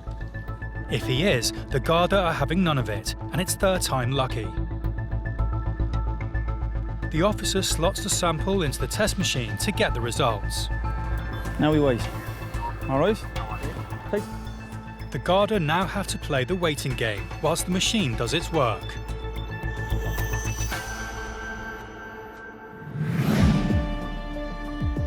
Back at Dublin Airport, Officer Mick Lally is dealing with a passenger who has recently landed from Toronto. Right, if you're coming to stay with your sister, did your sister give you a letter of invitation? Yeah, she invited me here. She says she's here to stay with her sister, but Mick's not convinced. No letter. So how do I know she's invited you? She has no proof of her reasons for coming to Ireland. You need a letter of invitation from her, because if she's accommodating you, then you don't have to show hotel bookings or that. I've been here in 2012 as well. I know, but what I'm trying to explain to you is you could have been here 100 times. It doesn't mean that you're guaranteed to get in the 101st time. You can check in my file here. Don't you guys have How do you know you have a file? You mightn't have a file. Well, it's in the computer. Do you have a return ticket? Yeah. Are you going to show it to me? Oh, they didn't print it yet, but I have a return flight August 29 to Canada, Edmonton. Mick has decided how to proceed.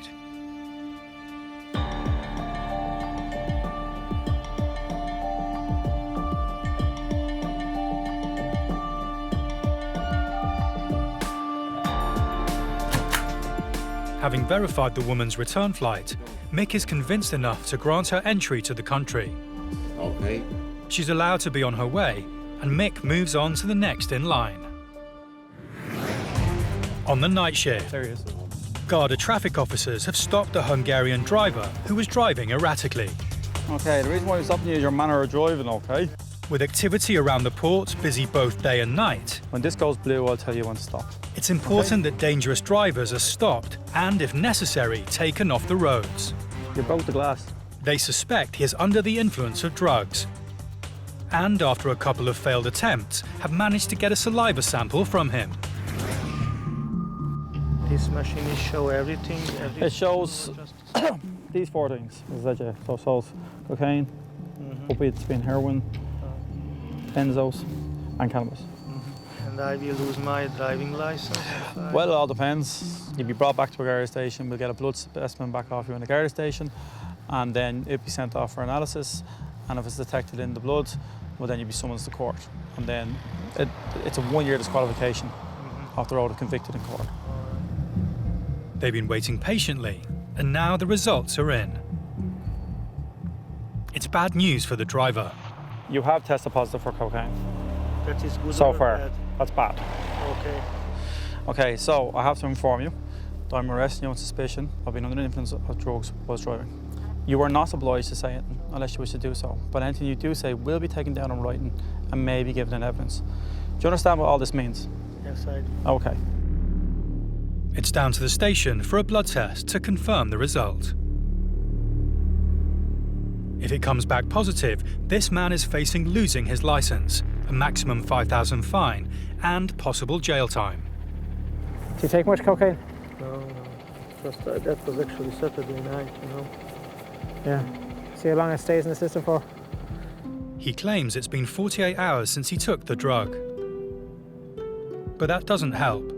Cocaine can still be detected in the system in that time. Our holiday started from this Monday because the whole factory and the company is closed down completely. So,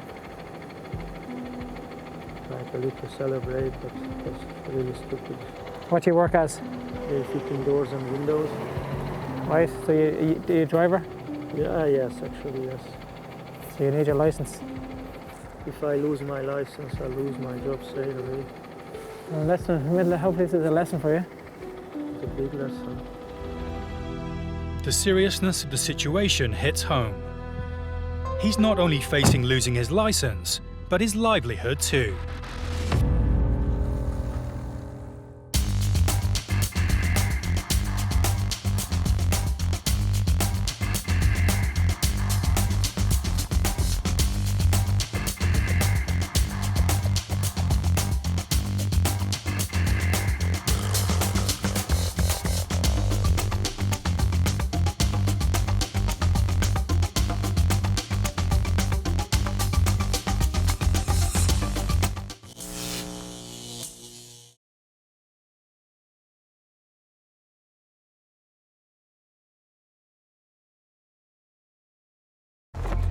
In the world today, protecting a country's borders is vital.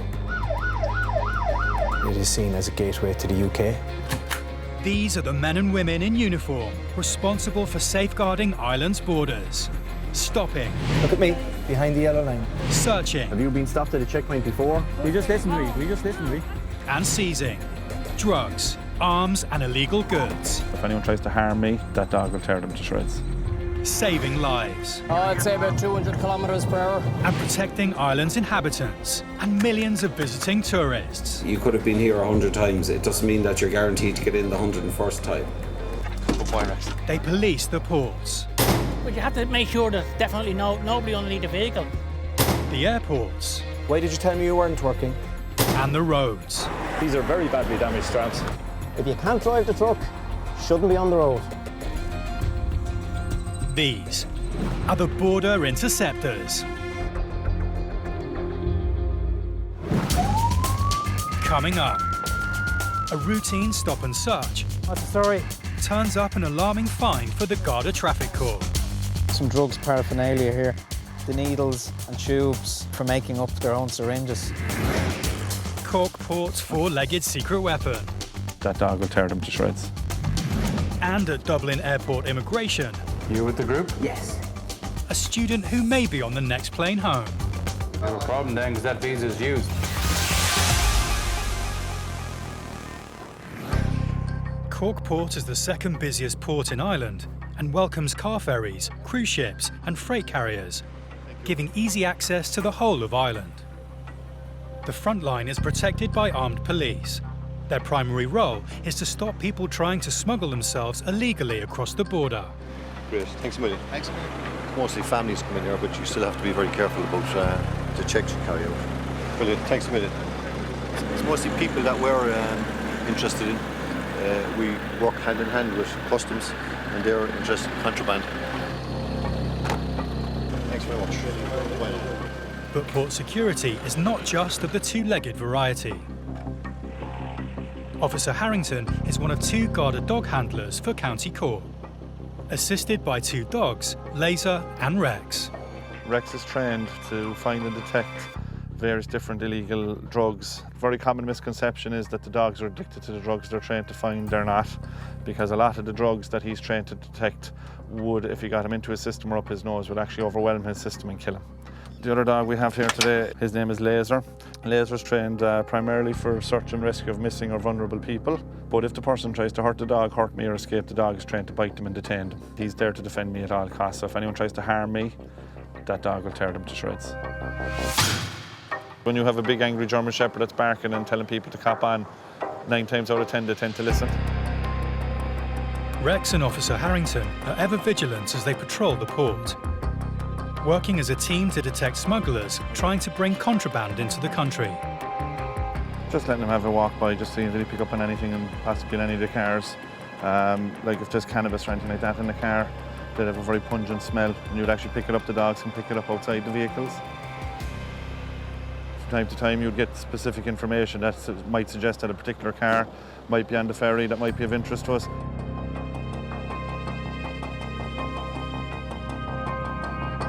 A ferry from France is about to dock at the port. And the Garda are about to act on a tip-off about a truck on board. Okay guys, we have the ferry coming from Roscoff this morning, 480 vehicles on board. There's one truck that's of interest to us. We're going to be checking that truck, so as usual anyway. With around 180 vehicles rolling off the ferry, any one of these could be carrying illegal immigrants.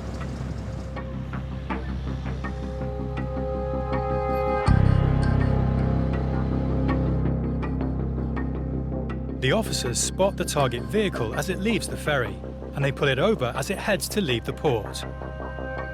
They now move in to perform a thorough search, before deciding if the truck will be allowed to enter the country. Can I just have a quick look in the back there? You don't mind? Thanks very much. No, it's empty. We checked over at the far side. 3 times you were checked. Yeah. The Garda are prepped and ready to act, should anyone be hiding amongst the empty containers. We've had some problems the last few months in relation to that. I suppose it's just the current climate in Europe. A lot of desperate people over there trying to get a life. We're here to make sure that our borders are secure. We've had some clandestines come in on the back of trailers. Yeah, I'm satisfied this is secure and there's nobody on board. They may have found nothing, but they're not finished yet. It's time to bring in the big guns. Oh, come on, Rex, let's go. Come on, Rex. Where is it? Where is it? Thank you. Detective Garda Ray Flannery is on duty at the immigration booths in Dublin Airport. How long are you going to stay in Ireland? One more day. He's keeping an eye out for anything that may indicate a passenger is not being honest about their intentions in Ireland. Where are you going to be based? At All Hallows and then at Trinity College, Dublin. Okay. A group of American students have just landed from Heathrow in the UK. You're part of the group, yeah? They're stopping off in Ireland for a few days on their way back to the US. You with the group? Yes. Do you have a second visa? No. But it seems one of the students has a problem with his visa. You have a problem then, because that visa is used. They were not supposed to, like when they sign it. The tutor arrives at Officer Flannery's desk in order to explain the situation. We changed planes, we went from... Yeah, but the visa he has is a single entry visa. Yes, and they made the people on this side made a mistake in the Irish airport, but the person stamped it accidentally because she just took the whole lot of ours and just stamped them all. He has to be convinced that they are telling the truth, or the student will be back on a plane and on his way out of the country. It's deemed used once it's stamped. Yeah, but we didn't know this, and we didn't, you know. Yeah, so technically you should, because you came to here to go to the UK. Yeah, but... Yeah, so once you landed here, what airline would you go to the UK with? When we went through the Irish consulate in Boston, we gave them the itinerary and said we were flying Aer Lingus from, into Dublin to Heathrow, and this is what they... Yeah, no, it should be in both. Officer Flannery is happy that there has been a genuine mistake. So how long more are you staying? We're staying till Tuesday. And allows the boy to enter Ireland to join his fellow students. Okay. Thank you very much. You had the correct visas, but just that the Irish visa was stamped in error. It didn't need to be stamped coming through here in transit. The next passenger at Officer Flannery's desk has flown in from Brazil. I have an Irish family, a wife and a daughter. He and his family have previously lived in Ireland, but have been back in South America. His family have flown home ahead of him, and he's just arrived to join them. We are living in Brazil, and during that period there, my GNIB expired. His GNIB card has expired. This gives him immigration permission to stay in the country beyond 90 days. He will have to register again for a new card. Are you living in Dublin?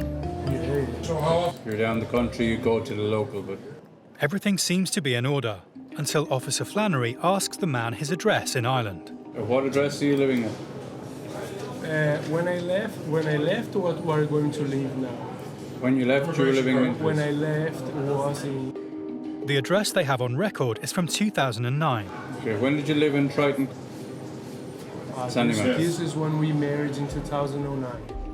Officer Flannery isn't concerned about the man's intentions, but explains that he needs to keep his contact details up to date at all times. Anytime you move address, you have to notify immigration that you have moved address. Right here. Okay? It's very important you do so. And we hold on to this card because it's expired. Okay? With Officer Flannery holding on to the expired GNIB card, the man will need to register for a new one. This time, making sure all his details are correct and up to date. Thank you. Okay.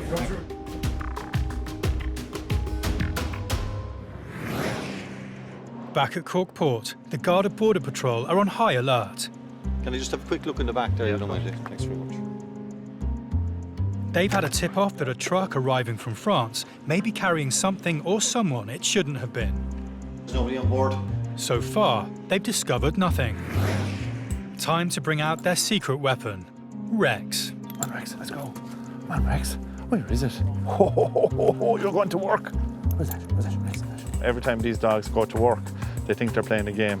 So if the dog isn't happy to be searching for his toy, he won't do it. So you have to keep the dogs happy at all times. The dog goes to work, checking potential hiding places for smuggled drugs. So now he's in work mode and he will just fly through this truck searching it.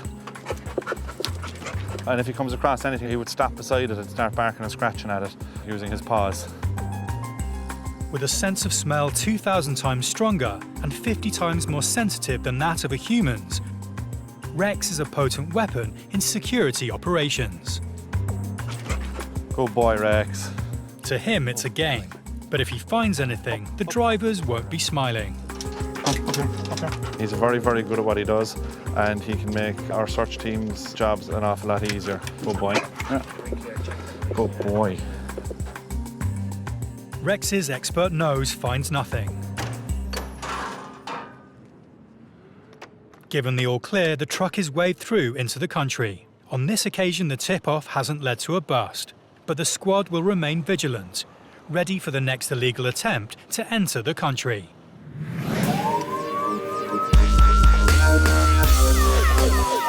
The Garda Traffic Corps patrols the roads around Dublin Port and Dublin Airport. It's their job to keep these busy entry points to the Republic of Ireland safe. Officers Paddy McElroy and Philip Earle are in their patrol car. And they've spotted something that rings alarm bells.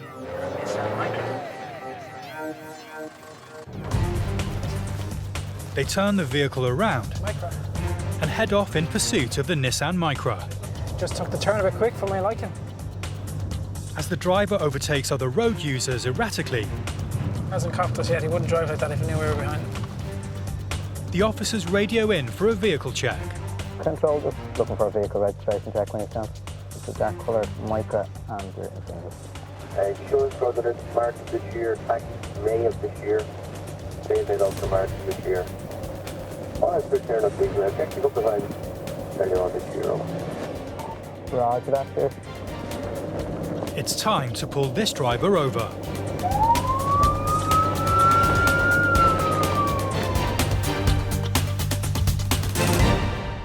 Officer McElroy approaches the car to investigate. Oh, you keep an eye on them, fella, will you? You're coming up with loads of stuff missing on your car. Missing? Yeah. Documentation. No, I just bought this car 2 years ago. Insurance in the post and I have insurance. NCT's gone. Tax is gone. No insurance displayed. Your insurance is not paid for my insurance every Can you month. turn off your engine there for a second? It's off. Is it off? Yeah. Do you have a driver license on you? No, no, You have no identification? No. Well, who'd you buy this car off? I bought it with a fella in the ocean in the boot yesterday. Yesterday? Day before yesterday. You're tripping yourself up now. No, day before yesterday, honest to God, yeah. Got no tax, no insurance and no NCT. It's got a male driver, female front seat passenger. The female has all the usual physical signs of a drug user. He's saying that he's just bought the car. So he doesn't appear to have any documentation to back it up. Again, I think this one will end up being seized. Officer McElroy suspects the man is telling him a pack of lies. Control, could I get a person? He's got no ID and no proof that the car is legally allowed on the road.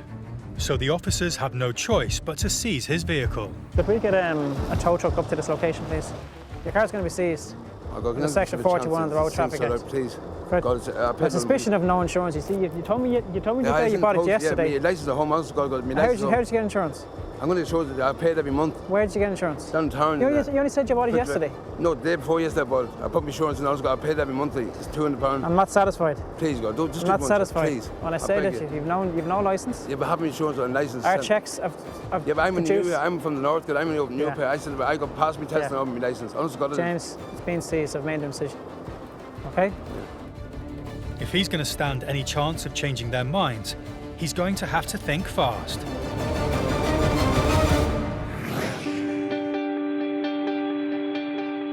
With up to 740 flights landing every day, from 180 potential destinations in 42 countries, over 4 continents. The task of keeping Ireland's borders safe at Dublin Airport is no mean feat. Hi, how are you? 30th of May. At the immigration desks, Officer O'Connell is on duty, helping to protect those borders from potential threats. How are you doing? A gentleman has just flown in from Hong Kong and has arrived at his desk. Who do you visit? My brother and sister. Your brother and sister, do they work here? Yes. They work here. And do you have their immigration details? No. Do you have a letter? No. No, okay. I'll try and find them on my system. Officer O'Connell can't find any record of the relatives on the system. If the man can't prove where he is staying and who with, then he could be denied entry into the country. They're not on my system. Hmm? No, they're not here. No. Maybe ask my sister. Yeah. It turns out that the man is travelling with another of his sisters. She joins him at Officer O'Connell's immigration desk so he can question her about their reasons for coming to Ireland. My sister and my brother. Okay. Yeah. No mobile number. What? No mobile phone. Nobody. Yeah. 0872. This is your sister. Yeah. Sylvia. Okay. The woman gives him a phone number.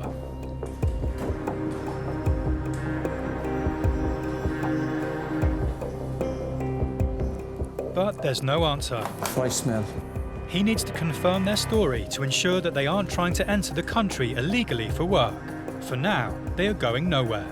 Do you know your sister's date of birth? Yeah. Date of birth. Your sister. Yeah. Yeah? My sister? Yes, please. Me. Her date of birth? Yeah. And on top of that, the language barrier is starting to become a problem. Date of birth? Date of birth? Yes. Oh. Is this 1948? Yeah. 1948, September. Maybe.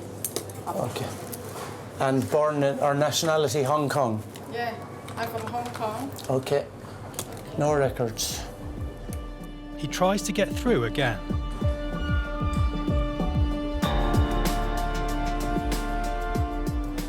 Hello, Sylvia? And this time the call connects. Immigration, Dublin Airport. You're expecting a visitor? Who is it? Okay, so I just need to get your GNIB number. Okay, and did you register with immigration? You did. Okay. The 8th of October 1956. Ah, yes, I have you here now. The woman on the phone has registered with the Garda National Immigration Bureau and is able to give Officer O'Connell her details. Yeah, that's fine. He finds her on the system, Very good. So is satisfied that the couple are genuine, and is happy to give them leave to land. So when you are visiting next time, just get a letter from your sister with all her details on it, okay? Because then we won't be delaying the other people, okay? Okay. Thank you very much. Bye-bye.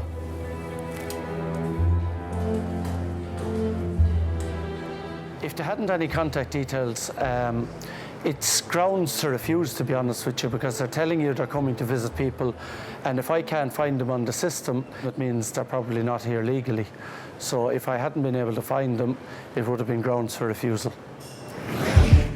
Garda Traffic Corps officers Paddy McElroy and Philip Earl have pulled over a car for driving erratically. Coming up with loads of stuff missing on your car. They suspect the driver is being far from honest with them. I'm not satisfied. Please, God, don't just I'm not satisfied. Please. He's got no tax, no insurance, and no national car test certificate. And on top of all that, he can't produce a driving licence. It's been seized, I've made a decision. Okay? They've seized the car. But before the tow truck arrives, it's time for a routine search. Yeah, we're going to give it a quick search. You have nothing in the car that you shouldn't have. No, don't use these. Do you take any drugs at all? Drink. Drink? Yeah.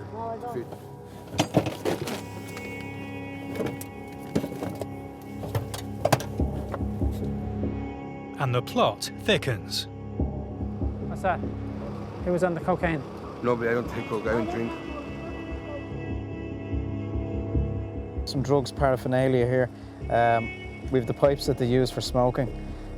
This seems to be, it's not something you'd see much of these days, where they appear to be making up their own needles by using pins and so on. No need for that in the modern day with the government needle exchange programs and so on. It's unusual to see, and it's very old-fashioned. You'd see the likes of the needles and tubes you know, for making up their own syringes. It's almost like you'd see in prison rather than on the streets, to be honest. The likes of this tin foil that you use for smoking. Then we've got this container here. The telltale sign here is the green liquid in the bottom. That's methadone, which is a substitute for heroin. People who are coming off heroin will be prescribed this through clinics and doctors and so on. The bag here is crushed tablets of some sort. We're going to guess from the colour and from experience they tend to be sleeping tablets. Again, more medication. These are all in the name of another lady who's not in the car, who's related to this lady. She tells us she doesn't take drugs, but a check on our system tells us the opposite. They seem to be harmless enough. Two characters living homeless, basically living out of the car. Fortunately, the car isn't tax insured or NCT'd, so there's no way we can let them drive around like that.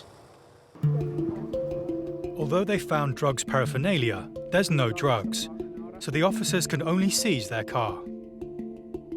They let them get their things together, and it looks like they have their entire lives in a handful of carrier bags. The car's heading to the pound, and the couple are heading off under their own steam.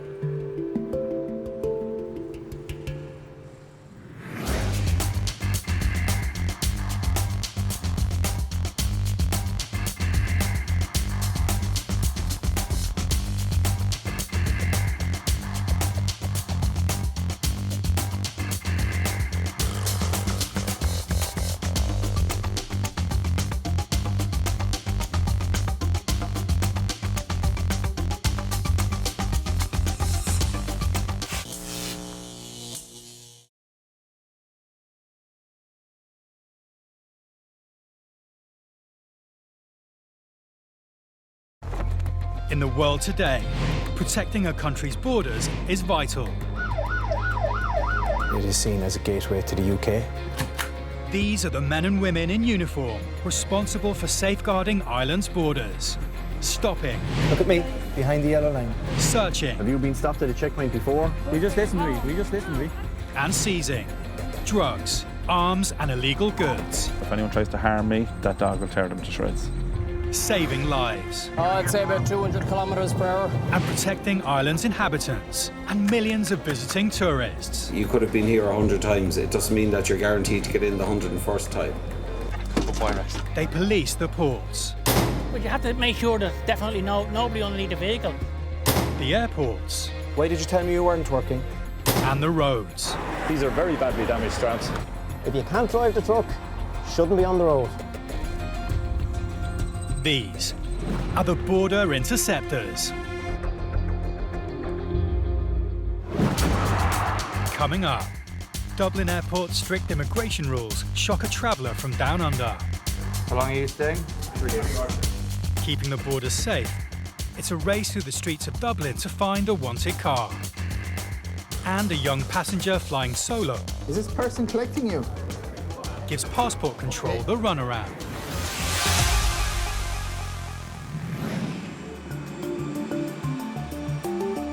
Passport and immigration officers oversee all incoming passengers arriving at Dublin Airport. Their role is to identify those intent on illegally crossing the border into the country and make sure all passengers meet the strict entry requirements. At the non-EU passport desk, Detective Garda Ray Flannery is getting ready to check in new arrivals. Passing through immigration checks can be a relatively straightforward process, if you have nothing to hide. Thank you. How long will you stay? What do you do here? What date do you leave? Where is that? But initially, how long will you be here? How much money do you have with you for your stay here? What will you be doing with them? I'm not sure yet. Partying and more like it. All right. Thank you. How are you? How are you? Good. Well, tired. I know the feeling. This next passenger has arrived from Australia, unprepared. He steps up to Ray Flannery's desk. How long are you staying? 3 months. Why? Just for holiday. And where are you going to be for 3 months? With some family friends. They used to live in Aussie. Where in Galway? Sorry? Where in Galway are you going to? I'm not 100% sure. Yeah, I'm not. And how much money do you have with you for your stay here? About 7,000 Australian. Sure. Do you have a return ticket? Say it, please. The maximum we allow any non-EU national to stay here is 90 days. In the UK, they give 6 months. The max we give anybody here is 90 days. Nothing gets past Officer Flannery. It's over 90 days, is it? It's over 90 days. I'm not 100. Yeah, it was. I leave on the 17th of September. Which is over 90 days. Okay. The max I can give you is 90 days. Well, I was planning on if I didn't have enough money, if I run out of money, or You leave early anyway. Yeah, I was Okay. gonna plan on doing that, yeah. And just pay to get my tickets changed. Okay. Yeah, because the max you can get is 90 days. So. Okay, that's no worries. Sorry, I didn't realise. If they have a reason to extend past that, and a valid reason, they will then go to the local immigration officer and look for permission to extend past 90 days. Okay, thank you. It's been a close call, but it's cost him. He'll need to change his return flights and leave earlier than planned. Dublin Port is the perfect entry point for criminals bringing contraband in and out of the country. Patrolling the roads around the port are Garda Traffic Corps officers Paddy McElroy and Phil Earl. Many of the Garda's vehicles are fitted with ANPR, automatic number plate recognition. Using onboard cameras, this system is designed to detect, deter and disrupt criminal activity on the roads. NPR has produced a warning. This vehicle has been suspiciously seen to be dealing drugs it was reported by members of the public. Unaware of whether this vehicle has been stopped by guards recently, but we're just going to check him out and see what the story is. The officers turn the car around and head to intercept. Very quickly, they locate the suspect's car, parked up outside some shops. The officers retreat to a safe distance and play the waiting game. In 2015, over 15,000 drug-related offences were recorded in Ireland. 14% of young adults under 34 admitted to having used cannabis, whilst nearly 5% admitted to MDMA, and 3% to having tried cocaine. The Irish heroin market alone is reported to be worth in the region of €600 million. Oh, he's on the move. The driver's on the move, and the Garda Traffic Corps are in pursuit, waiting for just the right moment to corner him. Just I'm not familiar with these roads in case he does make a break for it.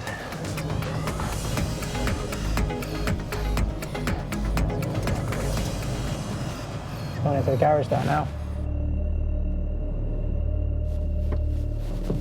Come here. Show me your hands. Show me your hands. Keep them up. Turn off the engine, please. Thank you. How are you, sir? Grand. Patrick's my name.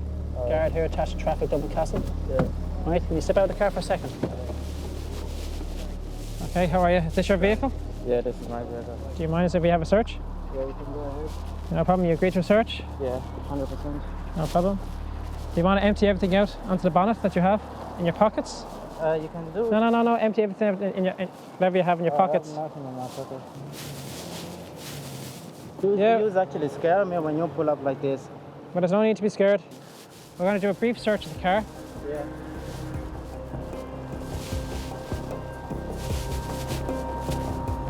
Put your arms out. On this occasion, their meticulous search of the driver and his car turns up nothing. Happy enough? Listen, you're free to go. Thanks for your cooperation. Yeah. Very nice gentleman to deal with. Nothing untoward found in the vehicle, so we let him on his way. The driver is free to go.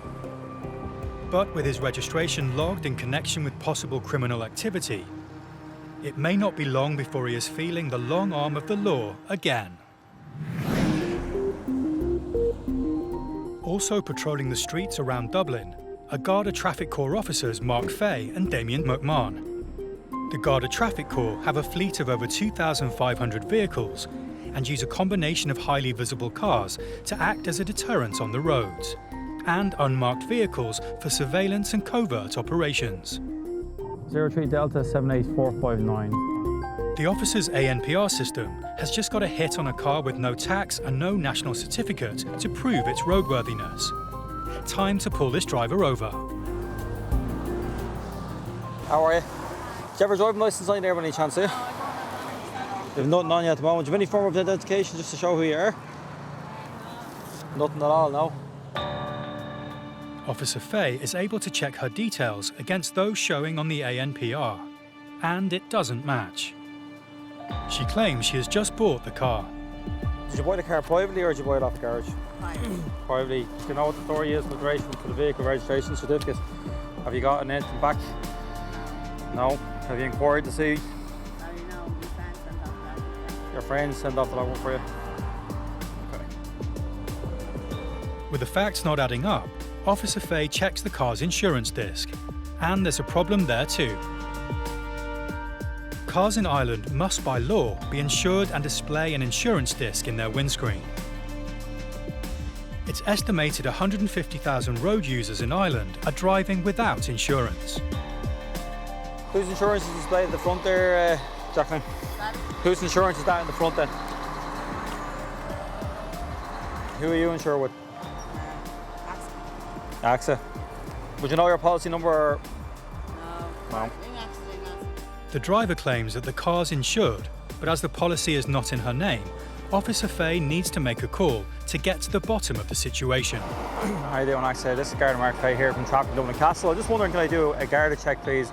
The lady says that she's covered with AXA. I just want to see whether or not you have any indication there for us.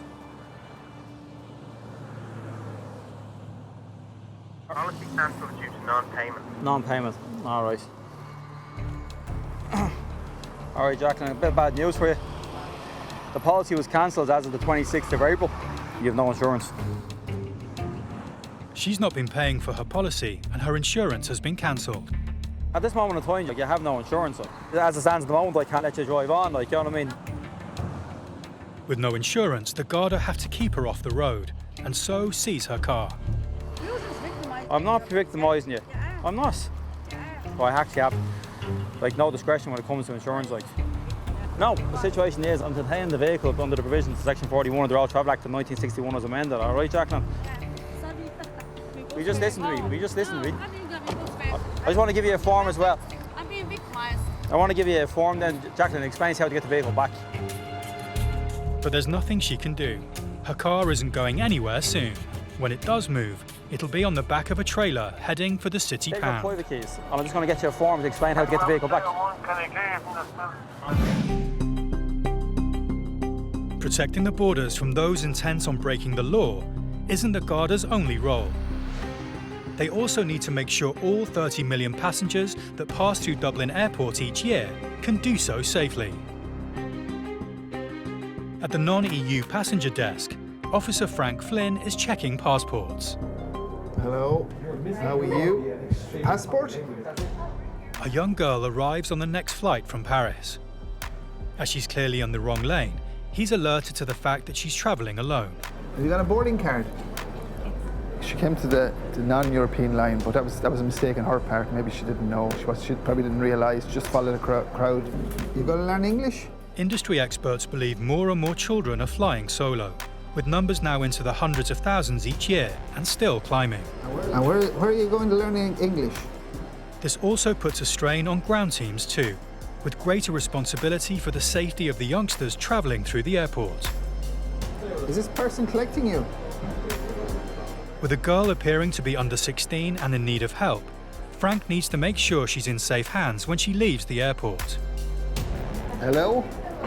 This is immigration in Dublin Airport. It's a nice location. Are you in the airport? Who are you expecting? He speaks to her language school contact, who gives him some alarming news.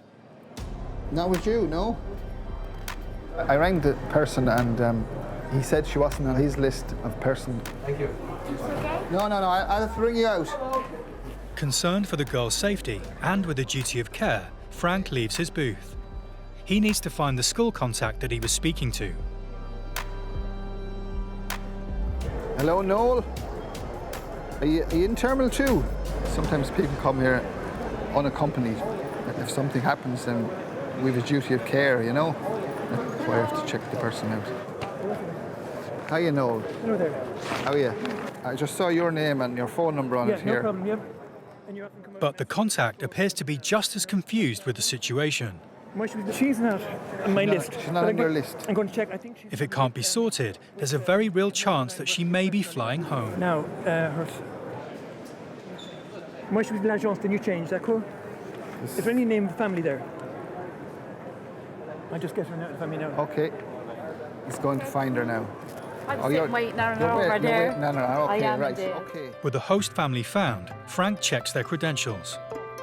Lovely. You look That's after great. her. I will Sounds do. good. Thanks Okay, very much.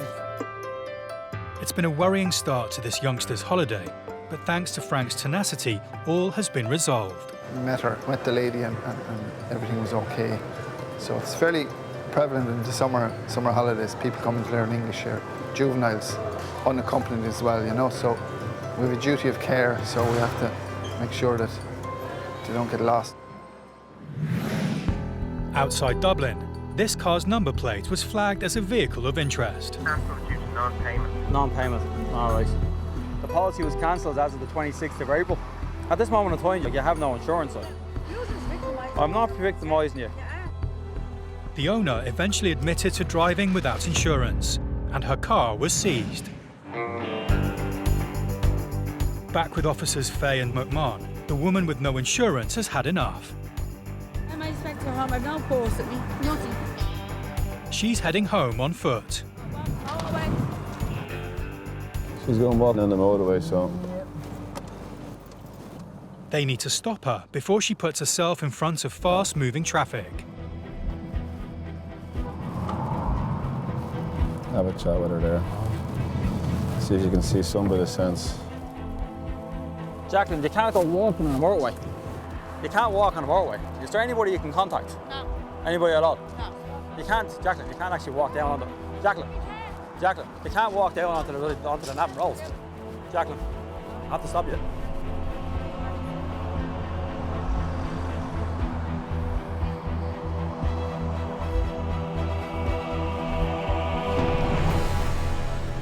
You bring it down as far as the lodge there. Lodge. The officers have a duty of care to keep her out of danger. They have to get her off the road. But they're not taking her home, only to the next junction where she'll be dropped off. That's as far as we can bring you. We can't bring you to your house. I'm not asking you to help. I'm asking you to drop me at People's Road. The River Road, I only know how to But we're not a taxi service either, Jacqueline. I know, but you should be here. Yeah, why was it taken off you? Just getting you off the motorway, Jacqueline, that's all we're doing. Still a long walk, but no, please, I beg you. There's no begging. Just roundabout, right? No. Please, I beg you, please. That's it, we're here. Please, I can't walk. I'm just terrified walking down here, Finglas. Look it, we're here. This is as far as we're going, Jacqueline.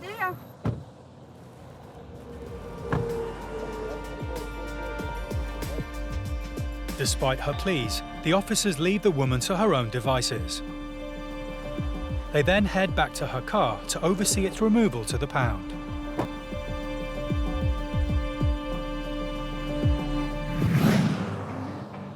In 2017, nearly half of Ireland's fatal road traffic accidents involved heavy goods vehicles. So making sure HGVs are roadworthy is a vital job, and roadside checks are the perfect opportunity. All right, Shane, turn it over the other way. It's the job of the Road Safety Authority working with the police to enforce the rules that keep vehicles safe on Irish roads. Don't have the actual category licence to pull a trailer at all, according to this. Today's joint operation between the RSA and the Garda is situated near Carlow, on the busy road leading from Waterford Port. Together they have the authority to pull trucks off the road if they're deemed unsafe. If anything were to happen, it wouldn't be good for anybody. Officer Liam Lawler has pulled over a vehicle he wants to inspect further. Do you see the way it's tied on? Yeah, I do, yeah. That particular strap is very, very weak. It has been cut into the centre loose as well. You shouldn't be able to move a strap like that. There's no protection on the edge. There's no protection as it goes around a bolt here, and it continues where it shouldn't. These are very badly damaged straps. As it travels to a point down here where it's secured onto the corner of a twist lock handle. And if you look at it here, I can actually move it off. It's that loose. And that's what's holding on that load. A strap that's as loose that you can, it's literally going to fall off down onto the roadway, and God knows what happens then. That's as bad as you get. It is definitely as bad as you get. With the terrible state of the straps, the truck is a ticking time bomb. If one of these huge bags were to break loose and fall into the road, the consequences could prove fatal. There's at least a ton in each pallet there, literally sitting on a flatbed trailer with the grace of God holding them on. Here, just while you're... Okay, why is there not one strap going from there to the other side and that's it? Why does it go... Because when you wind up the strap the far side, it's sticking away out and there's more of a possibility of it coming loose. The driver tries to reason his case. He feels that he has secured the load properly. But Officer Lawler is having none of it. Yeah, no, you have to do it properly. It has to be done properly. All of the straps that you have some form of deformity. What weight is in each of those? The 2-ton pallet. With an STF or a standard tension force of 350 kilos, he would need 7 straps to go across that if he was to do it theoretically right. He has one poor strap across the same amount. Like, he can't leave here until that's properly done. That's an accident waiting to happen. Unless the driver can locate more straps and replace the faulty ones, his truck is going nowhere. There must be 2 straps at least across each of those to fill your obligations. Right. All right? So 2, no, not those straps, 2 proper ones. I'm in trouble because the straps that I had are now gone. Okay, and if anybody that can come with straps... So I don't know if he's on the way back or up the road or what, I don't know. Give him a ring. He has to get twice the number of straps that he had already. He has made a number of phone calls. Even though he's not from the area, he's not allowed to continue until the straps have been properly put on.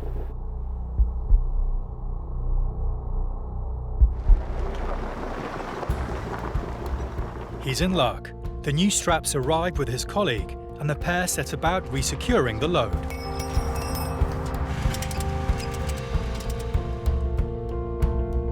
And Officer Lawler is much happier with the new straps. Tells you the amount of force you can put on the ratchet part, which is 50 decanewtons. It tells you the tension that you can get on the strap, the stretch factor, how much it can stretch. And then it gives you the code for the European standard for that strap. It's a good strap.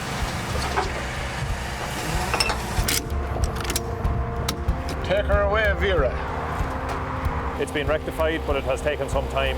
It would have been well worth his while from the beginning to secure it properly, and then he wouldn't have this delay. The safety aspect here is the crucial factor. To travel with that load, 29 tons, on a flatbed, heading along the road, not being held on properly at all. Now that tells its own story.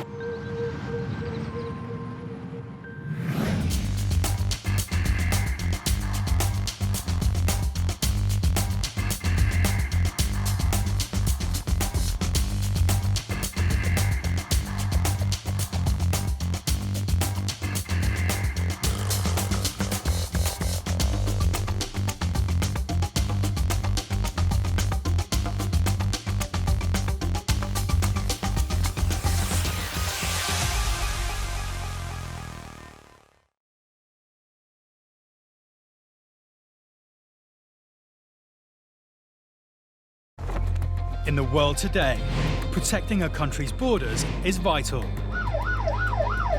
It is seen as a gateway to the UK.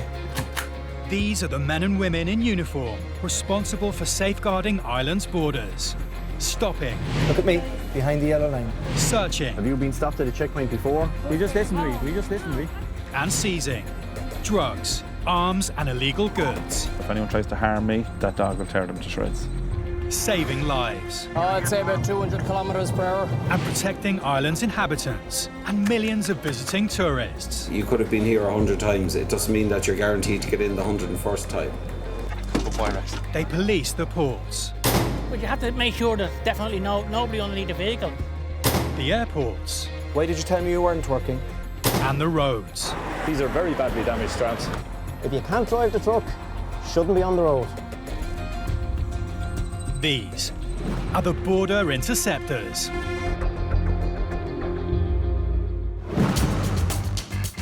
Coming up, border forces keep a watchful eye as families travel through the airport. Who are you travelling with, Michael? Is that your dad, is it?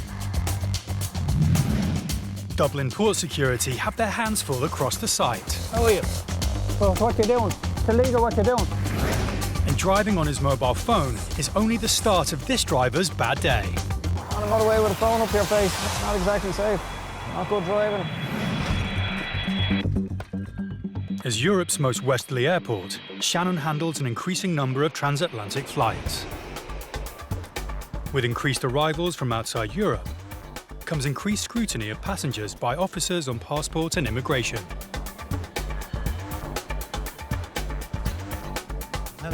Officer Dara Malloy checks that passports and paperwork are in order before allowing anyone into Ireland.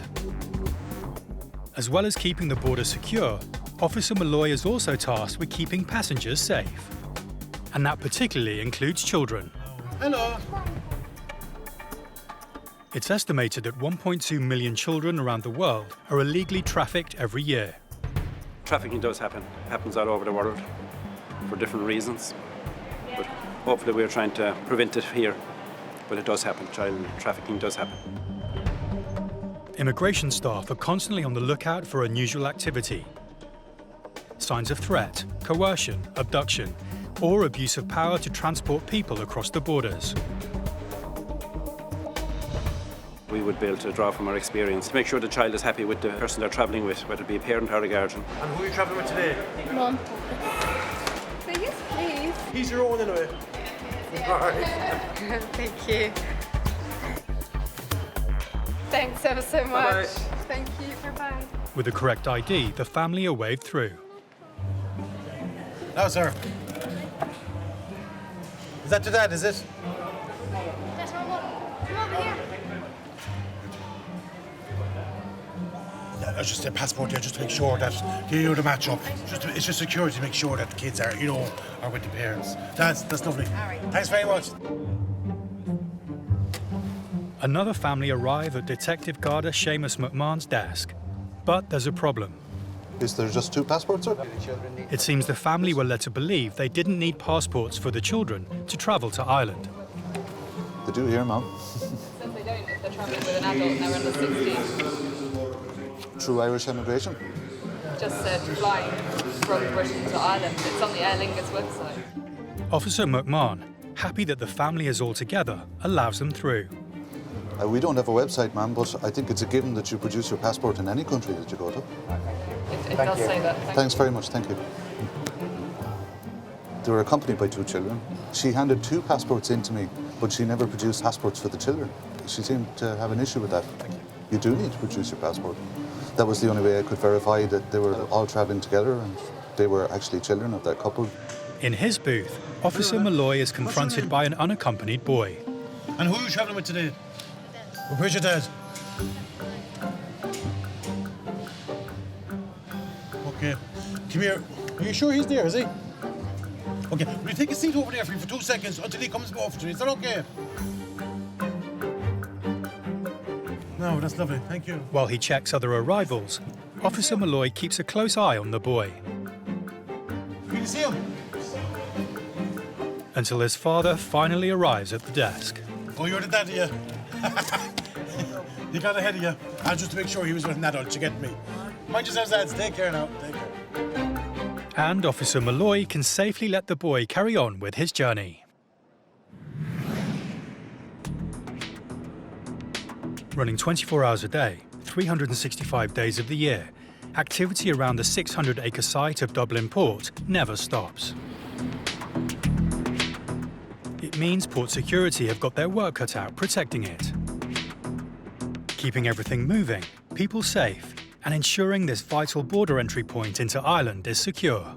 You'd have a lot of traffic in and out, so much happening, it's so busy, there's people everywhere, there's traffic everywhere, there's moving everywhere. It's a big job. Officer Dermot Weldon is on patrol checking for everything, from stowaways to suspect vehicles.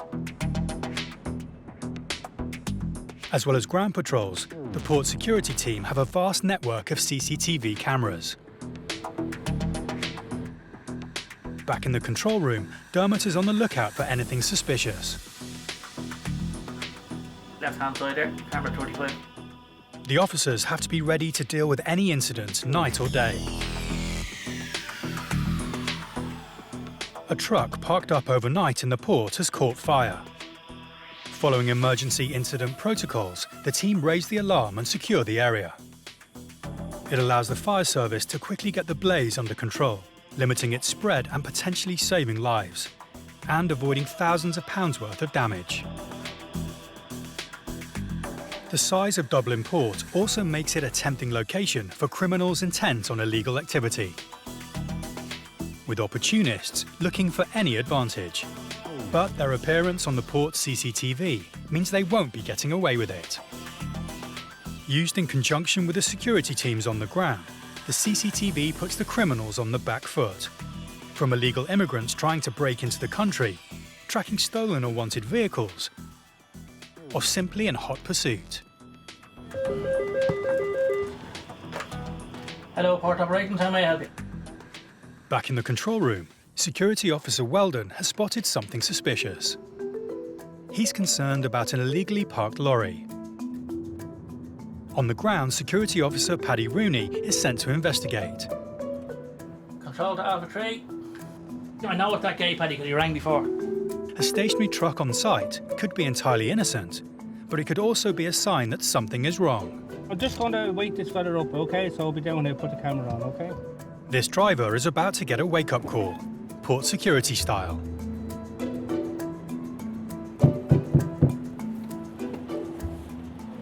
Good morning. Morning. How are you this morning? Tired. Quizzing the driver, Paddy explains that he's parked his truck in a no parking area of the port. It is a restricted area down here, and like I said, there is markings on the road. We could have easily put a clamp on you and wait till you got up and charge €80.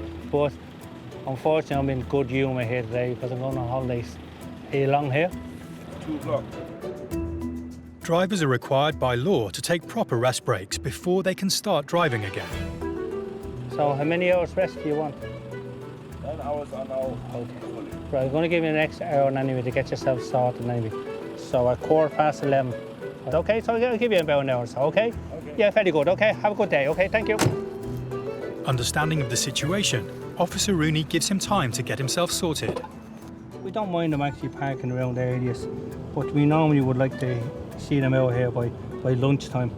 So his technograph is up at another half an hour or whatever.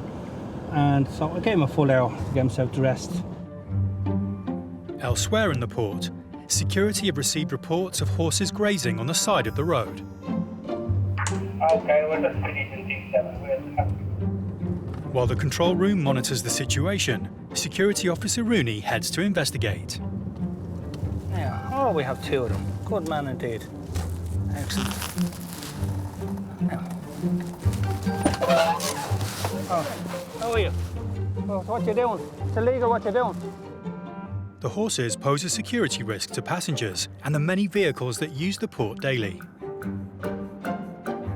And they're trespassing on private property. It's Officer Rooney's job to move the 2 men and their horses on as quickly as possible. You can start putting the horses back in the box. Is he allowed? Okay, thank you. With the horses sent packing, it's now just a matter of Officer Rooney checking where he makes his next step. It's estimated that 30,000 people cross the border between the Republic of Ireland and Northern Ireland every day. Policing the M1 motorway, one of the busiest routes between the 2 countries, are Traffic Corps officers Paddy McElroy and Phil Earl. Driving an unmarked car, they're watching for suspicious and illegal activity. Right on the motorway here, we're 120 kilometre zone. He's got the phone up to his face. Flashing their lights and pulling him over. Get the yellow jackets on. Officer McElroy is about to ruin this driver's day. On the motorway with a phone up to your face, not exactly safe. Not good driving. The guy is already looking at an automatic fixed penalty fine. See, driver's licence. Officer McElroy wants to see some ID. The officer's car is also fitted with an ANPR scanner, allowing them to immediately perform background checks on vehicles. No ID on him whatsoever. The ANPR has pinged through a result, and Officer Earl has some further bad news for the driver. Insurance is out, tax is out. With no insurance or tax, the vehicle will now get seized. We requested a tow truck to come to the scene. This vehicle is going to be seized under Section 41 of the Road Traffic Act. The driver, of which he has no documentation with him, it appears that I think he's refusing to give details. Officer McElroy isn't done though with this driver. Suspicious that he won't give them anything other than a name, the officers call it in. Control, can we get a person check when you have a chance? For the moment, this driver is going nowhere. And things could be about to get a lot worse.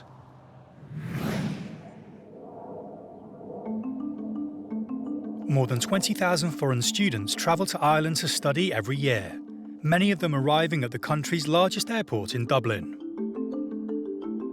With student visas being one way illegal immigrants enter a country before disappearing, passport and immigration officers need to make sure students are coming into Ireland for the right reasons.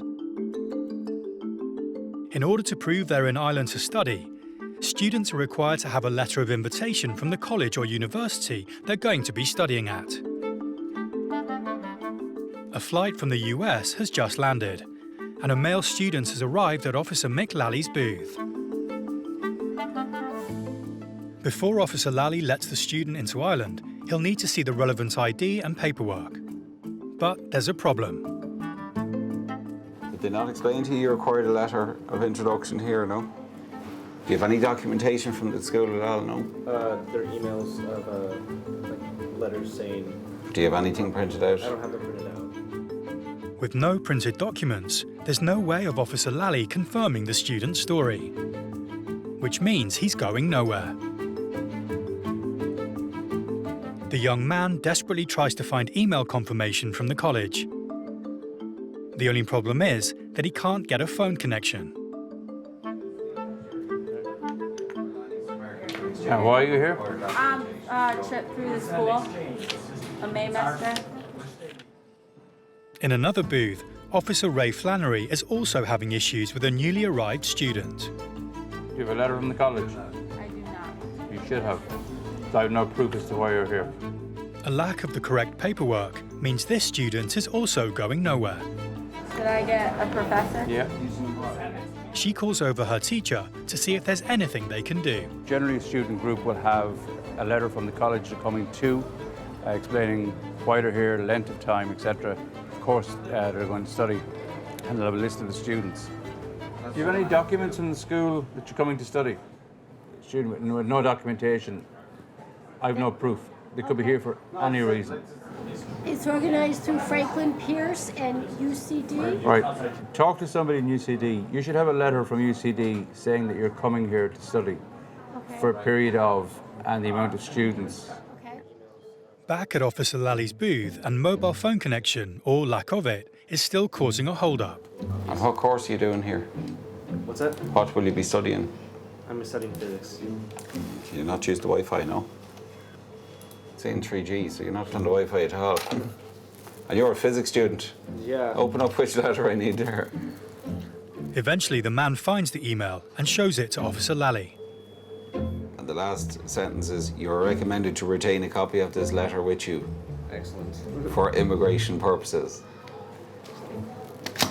Having given the student a mile ticking off, and a reminder to next time read the travel details, Officer Lally stamps the student's passport and lets him through. He's a physics student, you don't think he would be up to date with technology, but you could clearly see it from the top of the phone. He hadn't got the Wi-Fi insignia on it, so yeah, we got it sorted in the end anyway, between the two of us.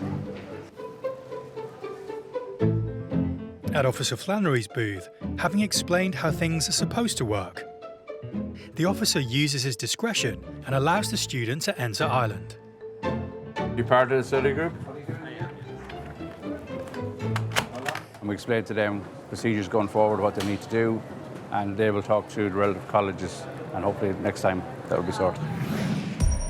Patrolling the busy M1 motorway that connects Southern Ireland with Northern Ireland, traffic officers Paddy McElroy and Phil Earle have pulled over a driver for being on his mobile phone. Insurance is out, tax is out. And having found out the vehicle isn't taxed or insured, they've seized it. I'll need to see his driver's licence. But unable to verify his identity, the white van man has to wait as the officers call in for a check on him. Control, can we get a person check when you have a chance? Roger that. Just a tour of address we have on the system from an alias that he uses. Doesn't seem to be getting convicted much, but seems to be coming to the attention of Gardaí quite a bit. With the name appearing to be an alias and the man suspected of possible criminal activity, it looks like he's going nowhere. I think I'll bring him back to verify who he is. The simple act of using his mobile phone while driving has just landed this driver in bigger trouble. Being arrested under Section 107 of the Road Traffic Act. What that means is I'm not happy with your identification or where you're living. So we're going to bring you back to a local Garda station and we're going to verify who you are and that there's no outstanding issues or warrants.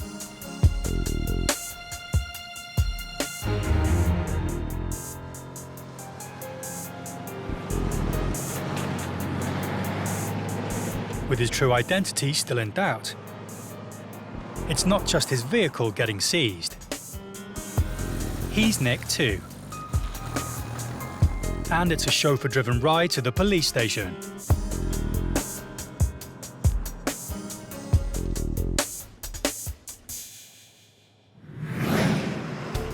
Further north on the M1 motorway, just south of the border with Northern Ireland in County Louth, a checkpoint has been set up for the Road Safety Association. Yeah. Well, he'll take one anyway. Yeah. So, thanks. With its proximity to a border crossing point that is used by thousands of vehicles every day, it is the ideal spot for Road Safety Officer Jim Fleming to carry out spot checks on haulage vehicles. Morning, sir. How are you doing? I'm from the Road Safety Authority. Jim Fleming is my name. I just need to have a look at your recording equipment and your licence and documentation for the vehicle, please. Would you mind moving over and I'll hop in there and have a look at that? Haulage vehicles operating anywhere in the EU need an operator's licence to carry goods. Carrying out unlicensed road transport operations can result in a fine of up to €500,000 and/or 3 years in prison. You have your driving licence in a CPC, and if you've got the licence for the truck or the operator's licence. The operator's licence, no. And do you have a copy there, the community authorisation? It's an A4 page to be engaged in the carriage of goods in the European Union. No. Jim has pulled over a truck that is registered in Northern Ireland. To transport goods across the border, the operator needs a permit, and this driver doesn't have one. I'll tell you what I'll do. I'll just take a few details from you, and it's a matter for the company. It's an obligation on the company to give to you. So, okay. The position with at the moment, as far as I can make out so far, with this driver is that the out-of-state hauliers. He's a Northern Ireland operator. To engage in the carriage of goods within the European Union, outside his own jurisdiction, they need to carry what's called a community authorisation. It's essentially a licence for international carriage, and he doesn't have that. And more than likely the company will be summoned for not having the correct documentation on board. In the meantime, I'll just go and have a quick look at his driver card to make sure that it's okay. He tells me he hasn't been driving in quite a while, so from a driver's hours perspective, he's fine. It's just to do with the operator licensing question is the only problem we have here. Jim reads the driver his rights. You just have to caution you that you're not obliged to anything unless you wish to do so, but whatever you do say, maybe take it down and write and give it an evidence. You understand that, yeah? Luckily for him, though, it's his employer, the operator of the vehicle, who is responsible for ensuring the correct paperwork is in place. They'll receive notice of summons to court. Okay, good man. Thank you very much indeed. Thank you. Cheers now. Not having the required permit is not something Jim sees a lot of. I've encountered a couple, probably quite some time ago. Any vehicle I would have inspected in recent times, as in certainly in the last Certainly this year I haven't come across any. As the truck pulls away, the police stop another vehicle for Jim to check over. Mind if I have a look at your taco, please? If you... And do you have a copy of the community authorisation for the carriage of goods? Not on my own. Amazingly, this vehicle is in exactly the same situation, without the required permit in the truck. Again, Jim reads the driver his rights. You're not obliged to anything unless you wish to do so. Whatever you do say, maybe take it in writing and give an evidence. And another truck operator will be receiving a court summons for the infringement. But that's 2 in a row today, so just a bad day, maybe.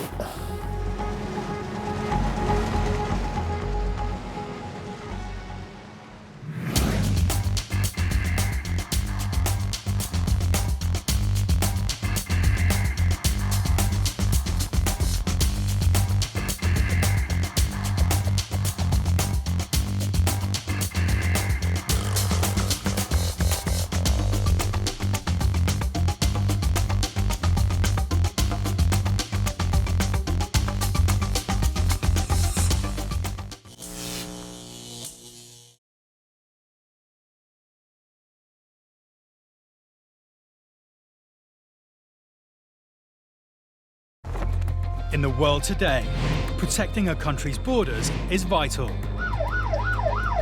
It is seen as a gateway to the UK. These are the men and women in uniform responsible for safeguarding Ireland's borders. Stopping. Look at me, behind the yellow line. Searching. Have you been stopped at a checkpoint before? We just listened to me. And seizing drugs, arms and illegal goods. If anyone tries to harm me, that dog will tear them to shreds. Saving lives. I'd say about 200 kilometres per hour. And protecting Ireland's inhabitants and millions of visiting tourists. You could have been here 100 times. It doesn't mean that you're guaranteed to get in the 101st time. They police the ports. But you have to make sure there's definitely nobody underneath the vehicle. The airports. Why did you tell me you weren't working? And the roads. These are very badly damaged trams. If you can't drive the truck, shouldn't be on the road. These are the border interceptors. Coming up, at Shannon Airport, it looks like no visa, no entry. Will this traveller be sent packing? Just get your ticket seat there. Yeah. He could be from the likes of the Philippines or far-flung corners of the world. A driver refuses to give her true identity. But what has she got to hide? So either you're giving me a false name or... Well, I've no match for that. And Disney arrive in town. And with it comes a security lockdown for Dublin Port. Situated off the Atlantic coastline on the Shannon estuary, Shannon Airport is the gateway to the southwest of Ireland, giving travellers easy access to Limerick, Galway and beyond. It's the third largest of Ireland's airports, with over 1.7 million passengers travelling through it in 2017. Are you golfing? Maybe next time. You take care, sir. The airport's busiest routes are between London, New York and Boston. So you're a fiddle player, sir? No, piper. Oh, you're a piper, yeah? From a security perspective, the airport has a unique and vital relationship with transatlantic flights. We're the first port of call here in Shannon for transatlantic traffic. If they get into difficulty, No, my dear, thank you.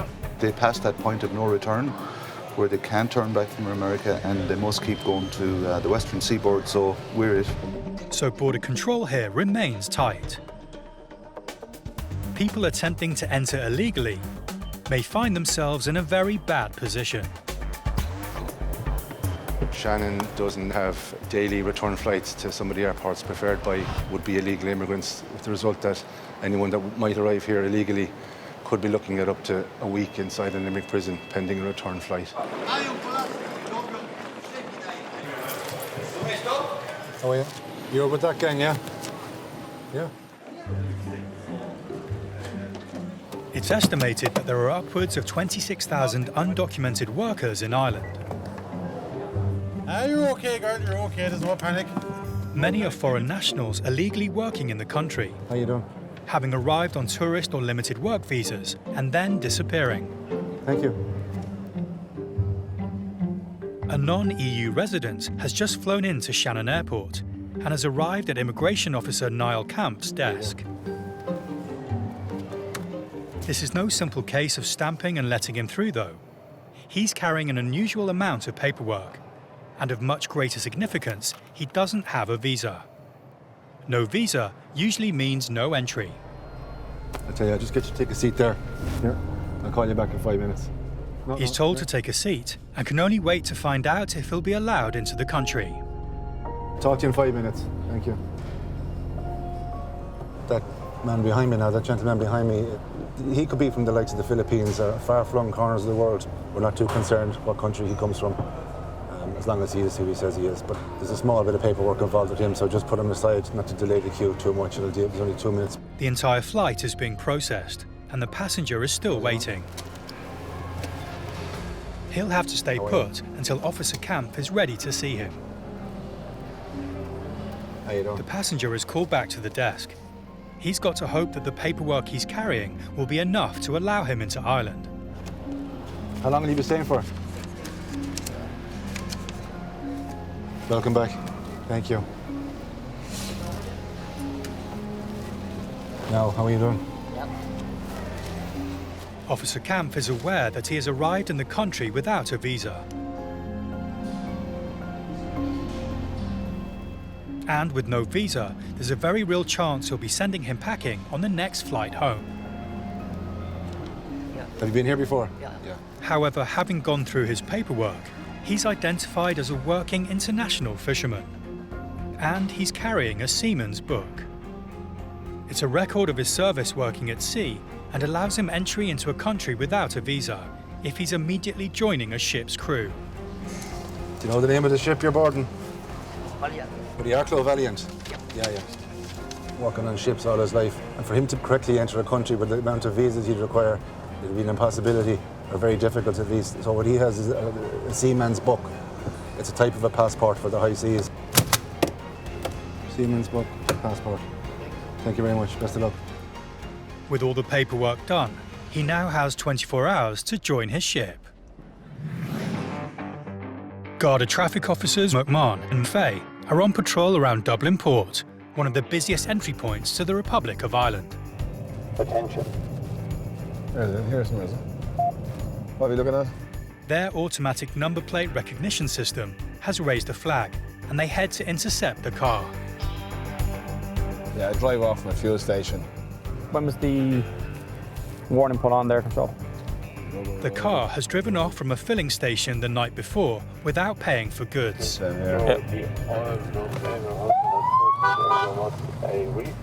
They track it down and pull it over. What do you need to find, driver? Hello. Is this your own car, madam? It is, yeah. What's your name? Nicola Thompson. Yeah. What's your date of birth, Nicola? 28 of 5th, Yeah. 1974. Nicola, can you tell me who was driving the car last night around 9 o'clock? You were.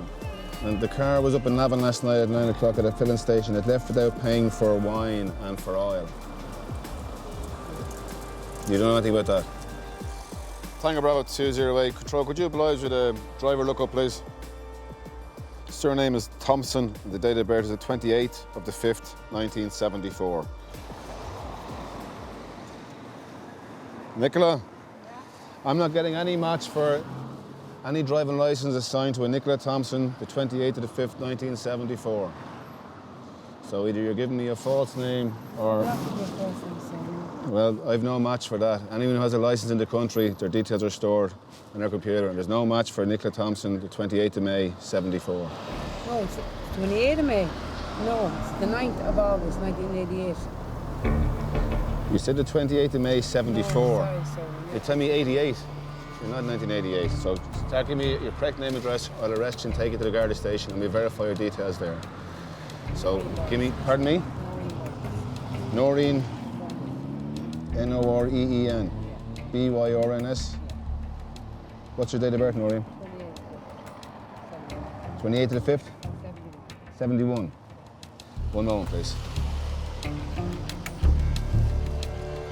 Would you mind trying a different name, please, for the driver lookup? Burns, B-Y-R-N-E-S, date of birth the 28th of the 5th, 1971. No, this is supposed to be a Noreen, but no match, no match. Having now been given 2 false names, will the Garda ever find out who the driver really is? While patrolling the major routes outside Dublin, linking the city with the port, airport and the rest of Ireland, police pulled over a truck that was driving erratically and exceeding the speed limit.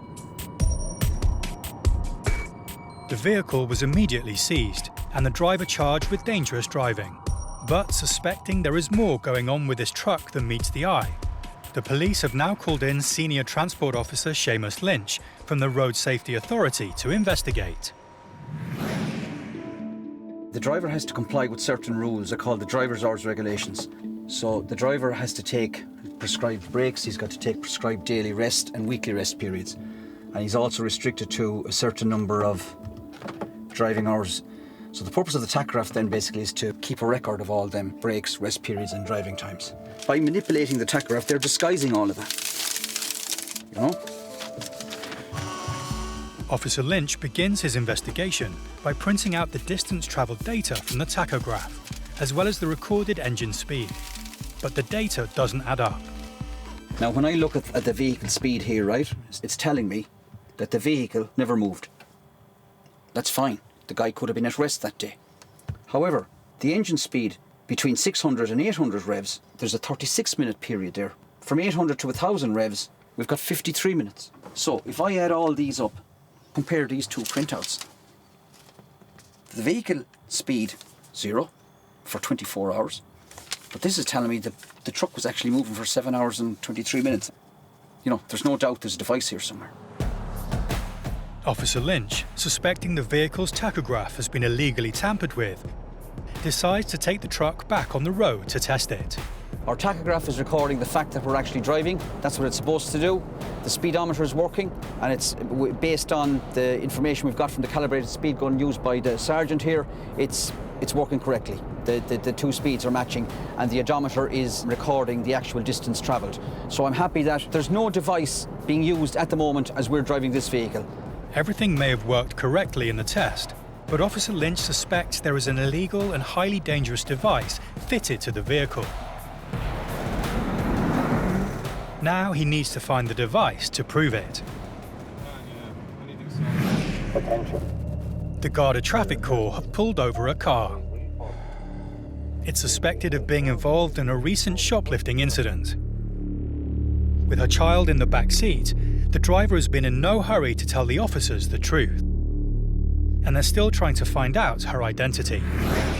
Have you any ID with you at all? No, not with myself. Have you a bank card or... No? Is that medication you have in your bag there? She finally provides a social security card. That's the real name now, is it? Yeah. Okay, so third go. Yeah, been given a social services card now, control, and if you wouldn't mind trying that for me, please. And there's more to this woman's story.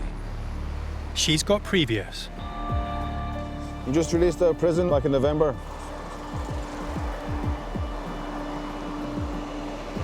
What was that for? What was that for? Shoplifting. And 9 o'clock last night, the car was up in Navan, shoplifting wine and pardon? Not only has she been inside, but she shouldn't be driving the car at all. She's no licence. She was disqualified for 10 years back in 2003 and didn't get a licence since. You're going to have to get someone to come down. The car's going to be seized under Section 41, OK? You have no licence or no insurance. You can't have insurance with no licence. The woman's desperate. She tries to bargain with the Garda, tipping them off about a drug shipment heading for Dublin. When I say a deal, I mean a deal, and you get what the best lot of heroin that ever came to Dublin. It's not who you know, it's what you know. You don't want a load of imaginary heroin, do you? Are you sure? But they're not biting. The car is being seized. The woman retrieves her child and belongings from the vehicle and leaves on foot. the car's on its way to the pound, another illegal driver is off the roads, and the officers can move on to the next call.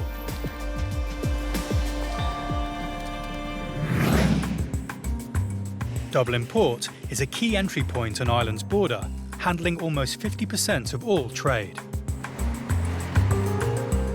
But as well as cargo and ferries, it's also popular with cruise liners.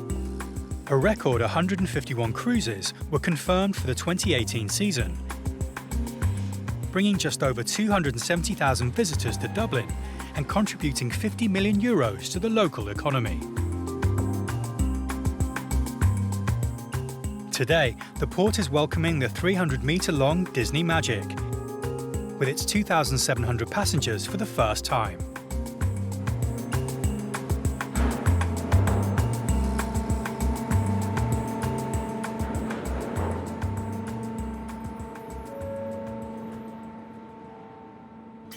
With the huge ship comes a massive security operation. Head of Port Security, Tom Kavanagh, is overseeing proceedings.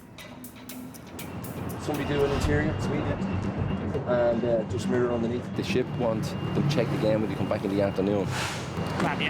This cruise ship is the Disney Magic, and it's the first time she's been here, and it's a real good thing for us and for the passengers to come to Ireland for the first time. Disney is a global brand, and we're really enjoying having them here. There's a great atmosphere. There's an entertainment package put on here by Dublin Port. There's always a high level of security in the mall, but this particular one has come straight from the US. So the level of security afforded to this one is incredible. We're really on our top of our game for this particular one. At the entrance to the port, Security Officer Dermot Weldon is overseeing checkpoint security.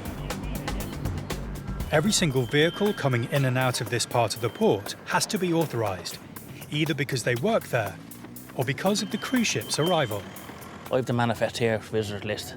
So everybody who's going visiting that ship or going onto that ship has to be checked with ID and their name on this list. If it's not on it, they don't get in. Simple as that. No excuses, no exceptions. For the buses and coaches which have arrived to pick up disembarking passengers, there's extra security checks.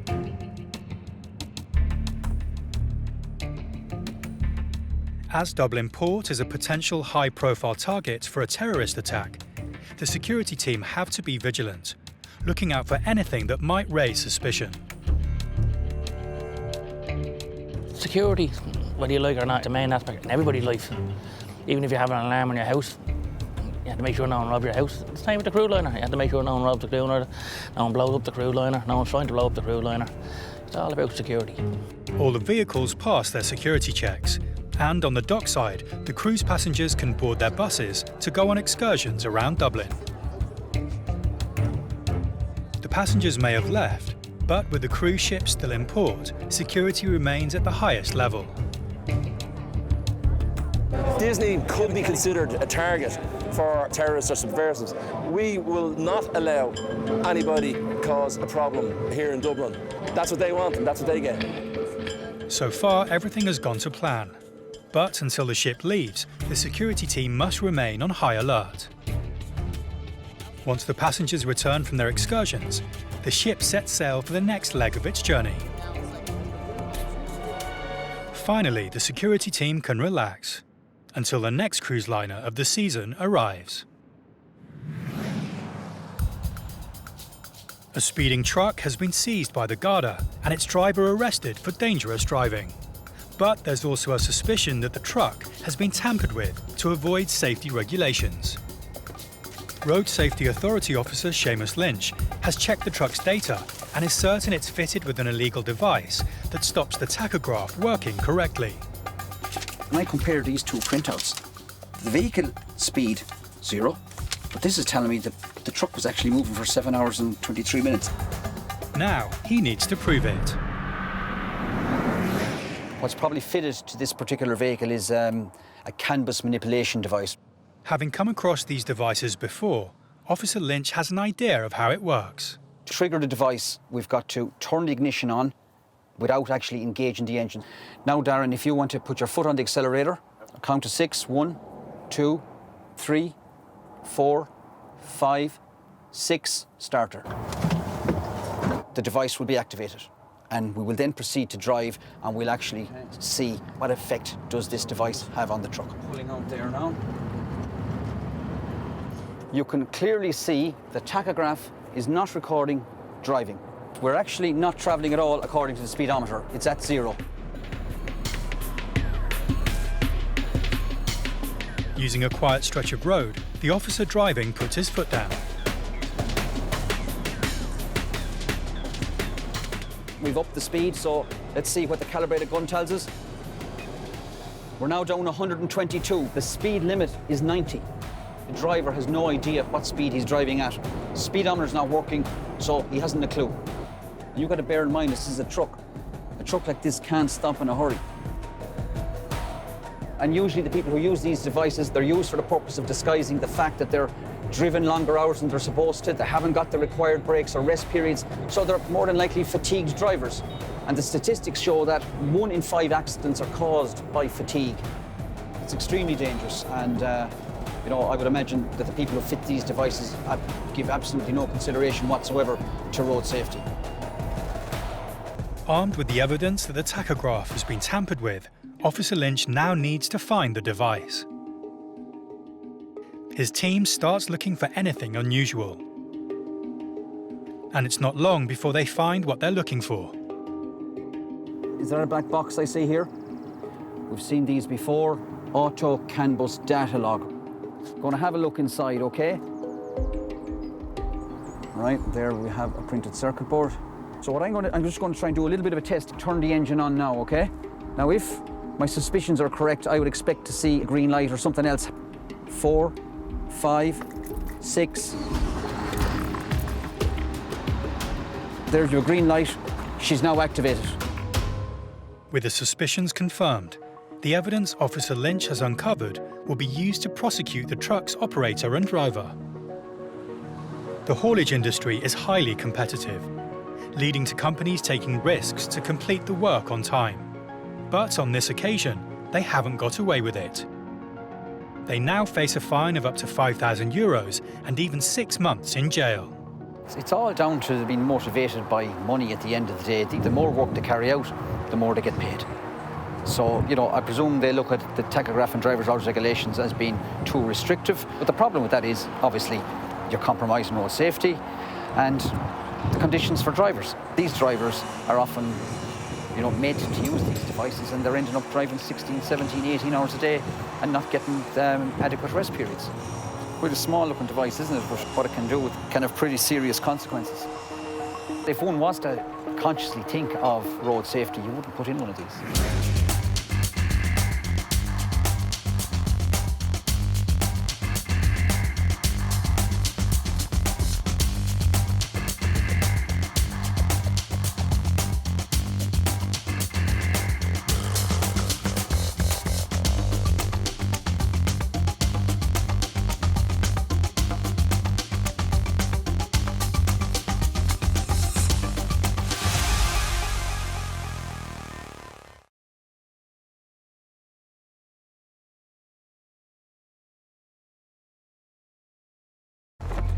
In the world today, protecting a country's borders is vital. It is seen as a gateway to the UK. These are the men and women in uniform responsible for safeguarding Ireland's borders. Stopping. Look at me, behind the yellow line. Searching. Have you been stopped at a checkpoint before? We just listened to me. And seizing. Drugs, arms and illegal goods. If anyone tries to harm me, that dog will tear them to shreds.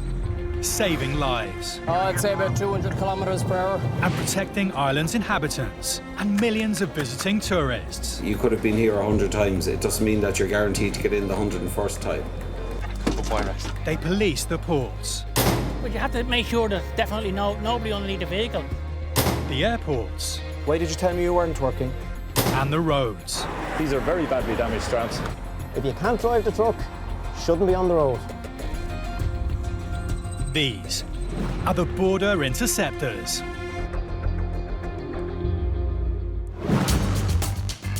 Coming up, a failed former asylum seeker returns to Ireland. But will immigration officers let her in this time? When were you here? 2003. A checkpoint outside Dublin has the traffic cops seizing illegal vehicles off the road. There's just too many things wrong with it. And problems with a passport risk a passenger's entry to Ireland. I can't find anywhere to land a stamp. How big is your stamp?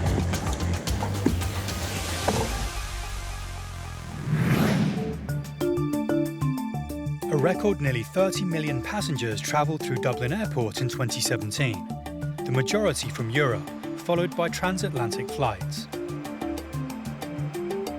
But 2017 also saw a record 850,000 passengers arriving at Dublin from other international destinations, including the Middle East and Africa.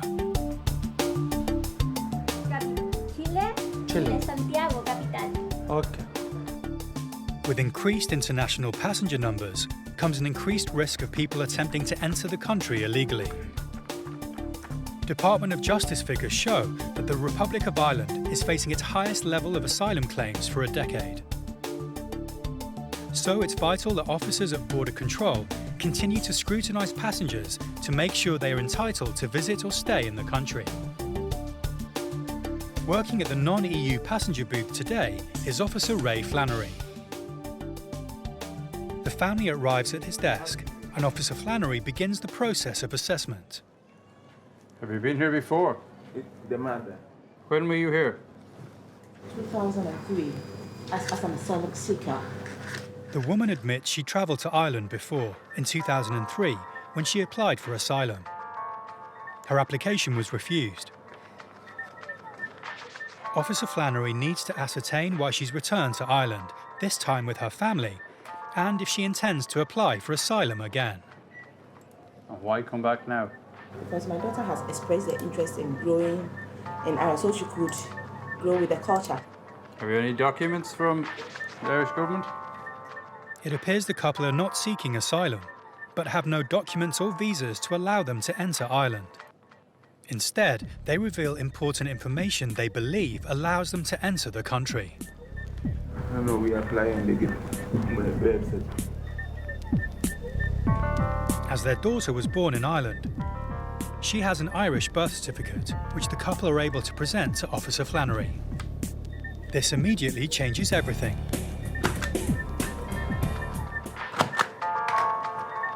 Born before the 1st of January 2005, their child is an Irish citizen and entitled to be in the country. Yeah, stand right back to the wall. And as her legal guardians, her parents are also allowed to enter the country. Officer Flannery processes them. Taking their photo for the immigration database, he grants the family an initial 90-day stay in the country. Now, you must go to local police in Ennis within 3 months, and they will register you there and extend your time.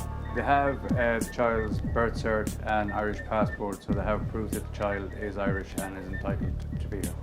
Just push. Despite previously being denied asylum, the family are allowed into the country and are making plans. At least my daughter will have the chance of, mixing with, the Irish people, so that when she grows up, she's not left out. Otherwise, if you're an Irish and then you come here and you're a stranger and in your own country, so I'm happy that my visa application went through and I'm finally here in Ireland. I'm really happy. Patrolling the roads outside of Dublin Airport are traffic officers Paddy McElroy and Philip Earle. Stationed on a major route linking Dublin and the rest of the country, the officers have set up a roadside checkpoint to spot check vehicles and to get those breaking the law off the road. Officer McElroy pulls over his first vehicle. How are you, sir?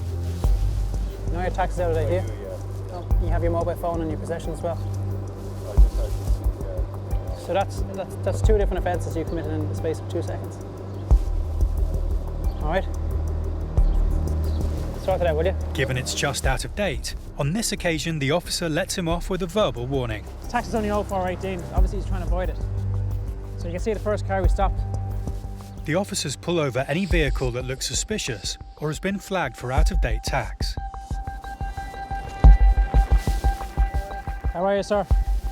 A few issues there. Did you? Well, pull in there for a second, will you? Just want to chat with you. Can you tell me what's the story of the tax? And it's not long before another car is stopped. Right, do you have any proof that you just bought on the 19th of June? Patrol, I'm just looking for a reg check in Balbriggan if I could, please. While waiting for the registration details to come through, the driver reveals something else about the car that doesn't help his cause. A failed National Car Test certificate. So failed on the front suspension. Anti-roll bars. Seats, child seat in the back insecure. Side lamps and the intensity of that wasn't the correct. I have to get all those checked. The results of a radio check come through, and it only adds to the situation. The driver has lied about the purchase date of the vehicle. He's had plenty of time to ensure the car was road legal. There's only one option for Officer McElroy. All right, Gareth. You have this since the 5th of February, do you? We bought it, sold it, I bought it. You bought it and sold it and bought it again. You know this vehicle's going to be seized on you now, you don't understand that? Yeah? The vehicle's not NCT'd. There's just too many things wrong with it. Under Section 41 of the Road Traffic Act. The vehicle's going to be seized, of which I'm going to give you documentation where you can get it back. With one car seized and a queue of cars waiting, Officer McElroy is straight on to the next vehicle. Right, so your tax is out a year? It's not taxed in the next month. I'm going to be ringing and we're checking. I want you to produce the document and say that you've changed it back into your own name. Yeah, no, that's perfect. Yeah. As her tax is only just expired, the driver has a month to provide evidence she has re-taxed her car. But it's not looking so good for the next driver. What's the story? You've no insurance? You've no insurance? No, I have insurance, so... With a number of Shannon's flights arriving from non-EU destinations, border control is tight, and all procedures are followed to the letter. A flight has just arrived from Boston, and the immigration officers are performing the checks at passport control.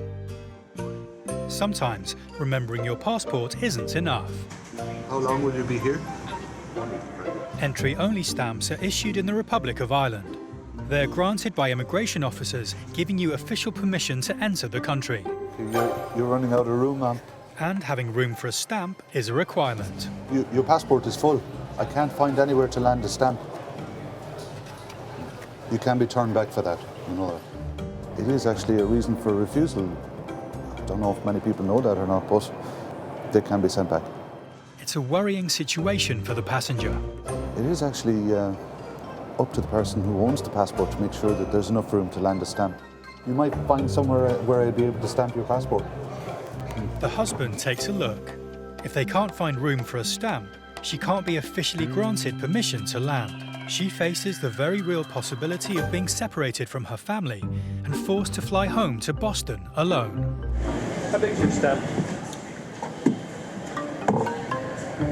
Big, like that size? Yes.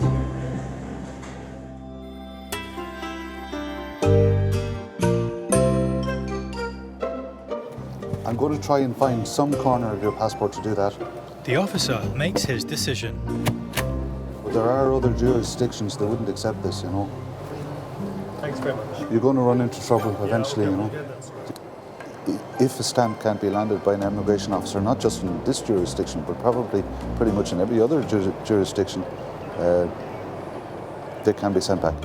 She's free to enter the country on this occasion, but she might not be so lucky next time. Last time they told me to get more pages, but I didn't do it. Just time to get a new one. I'd welcome smaller stamps for a standard passport. People are travelling a lot more these days, going in and out of countries that don't have visa waiver programs, so I think it'd be probably helpful. He said, oh, you need to get it fixed, so we can see what we should do. Operating a roadside checkpoint on the outskirts of Dublin, Officers McElroy and Earl are stopping and seizing vehicles that shouldn't be on the road.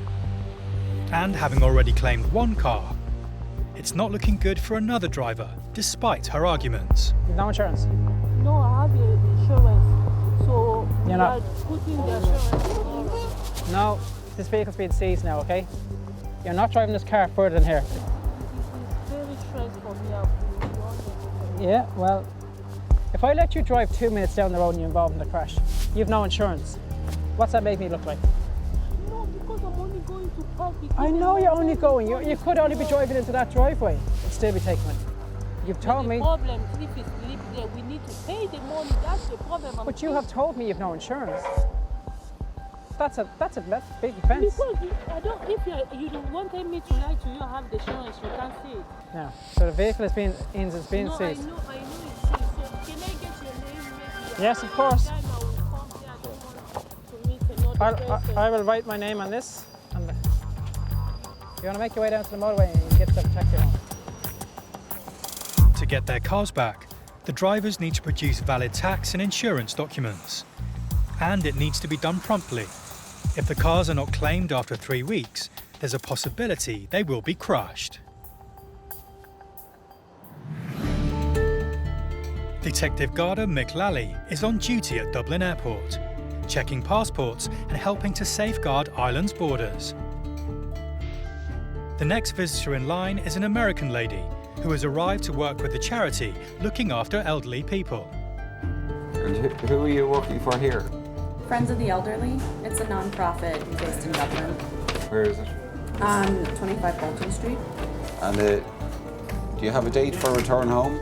Yes, August 20th. Are you definitely going that date? Yeah. Officer Lally has to ensure that the information she is giving is legitimate. If it doesn't check out, he could put her straight back on a plane to the US.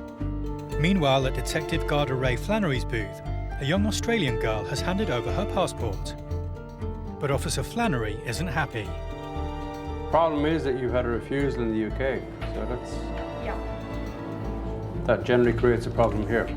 If you've been refused there, you don't generally get permission to come in here. And the only grounds they gave you for refusal was that you didn't have a work permit. Yeah. Would you not have thought to look for one before? Well, I had thought that if I started just training or working there, then I could apply for one. But no. All has to be obtained beforehand. Yeah.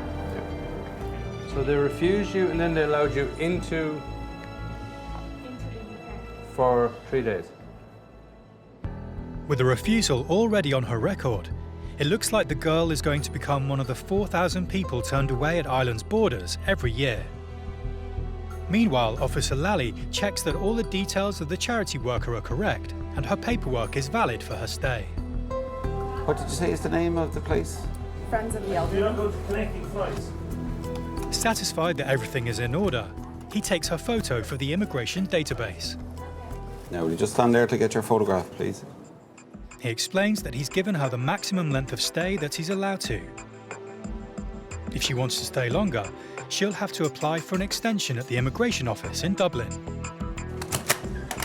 Now, I've given you till the 30th of August. That's the longest I can give you, so if you decide you want to stay on for a few days, you'll have to go to immigration and tell them, you know. Officer Lally returns her documents and allows her to be on her way. Yeah. Okay. Back at Officer Flannery's booth, though, the young Australian isn't having as much luck. So how many days do you intend coming here for? In total? 2 weeks. 2 weeks. How much money do you have with you for your stay? I have 900 euros. Unprepared and travelling without the correct work permit, he needs to assess whether he thinks she is a risk to island security. Where are you going to stay here? In Westmeath, Southern Ireland. Westmeath, okay. Okay, so you're going to stay with him for 2 weeks? Yes. And then? Fly to either Dubai, direct from here, or just use that route if Emirates won't let me change. Fly from here to Düsseldorf, then just use that. Okay. Right, I'll allow you 2 weeks. Okay. Happy she is telling the truth and has enough funds to support her proposed stay in Ireland, he grants her access for 2 weeks. After that, she will have to leave Ireland and apply for the correct work permits to return. Hopefully the visa will only take up to 3 months maximum. They have already notified us, and then I'll return to the UK to work. At Dublin Port, preparations are being made for the arrival of a massive international cargo ship, the San Fernando Rey. And that includes making sure security is tight. A record 36.4 million tonnes of cargo passed through the port in 2017, including half of Ireland's oil and 80% of its freight. So keeping on top of safety and security is a vitally important job. The San Fernando Rey needs careful attention. At 137 metres long and weighing over 12,000 tonnes, it can only be docked at certain times of the day when the water depth in the port is deep enough.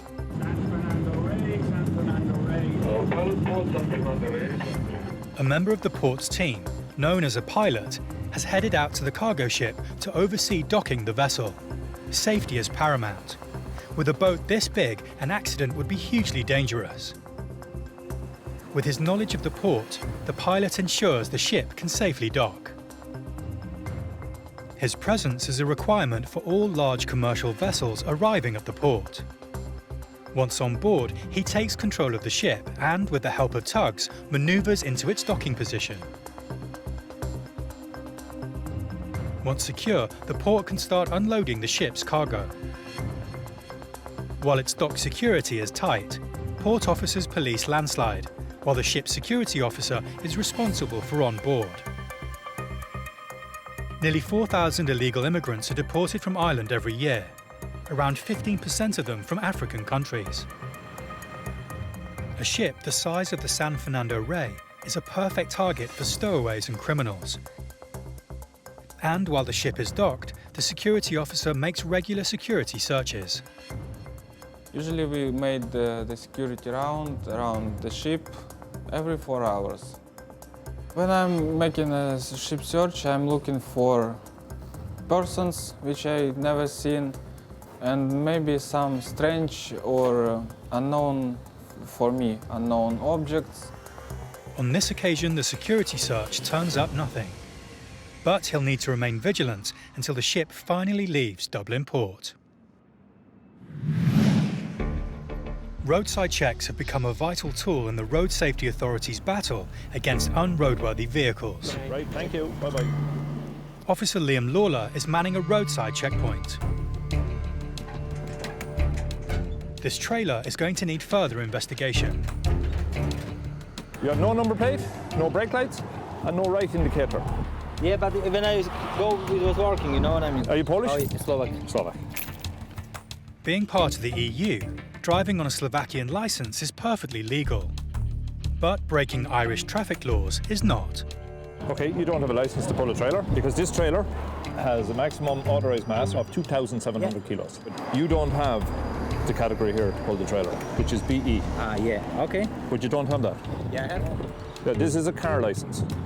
Yeah, but I did this 96. I pay a course for that in Slovakia that I can pull the trailer. It clearly shows here the EB licence, or BE, which is the same thing, car and trailer, which you don't have. Yeah, this 96 means that I can pull any trailer to the size of 4.5 ton. But you don't have the actual category licence to pull a trailer at all, according to this. Well, there was a few things. The trailer didn't have proper brakes. There was no number plate, no brake lights, no indicator on the right. But the real issue was the licence. He had a code 96 from Slovakia. Now, I don't understand the codes because obviously if there's 96 codes, he wouldn't remember them. But what it basically said was that he could pull a trailer up to a certain weight, which was 4,250 kilos, without what we would call a trailer licence, which doesn't make sense. This trailer's too heavy for the truck, and Officer Lawler believes the driver hasn't even got the necessary licence to pull it. Yeah, I know. That's why I did this licence. And your van, I think, is 3,500 kilos, is that right? Yeah. A design weight? Yeah. So it needs... Yeah, but that's why I did the licence for pulling the trailer. No, you didn't. Officer Lawler is suspicious. I can prove it. Where did you do your test? In Slovakia. How long are you in Ireland? I'm 15 years. I bought home caravan and that's why I did this special license. You just went back to Slovakia for the purpose of getting this class on your license? Yeah. And why didn't you do your test here if you're here 15 years? I don't know. Whatever has happened, you still didn't get your category on your license here, BE. You did a test with the trailer? No. In Slovakia, if you want to have a caravan or any trailer, you don't need to do any test. Just extend your license. Without any test? Yeah. It doesn't make sense. He's saying that he didn't do the test, he just did a theory test, and he was able to get this extension on his license to pull a trailer. Now here we have a different system where if you want to pull that size of a trailer, you have to do a test. So I need to look into it more. Officer Lawler discusses it further with his colleague from the RSA. They have the power to pull the vehicle off the road if necessary. I'm finished. Just get the trailer fixed. So. This driver will have to get his trailer fixed. The Garda and RSA have his number.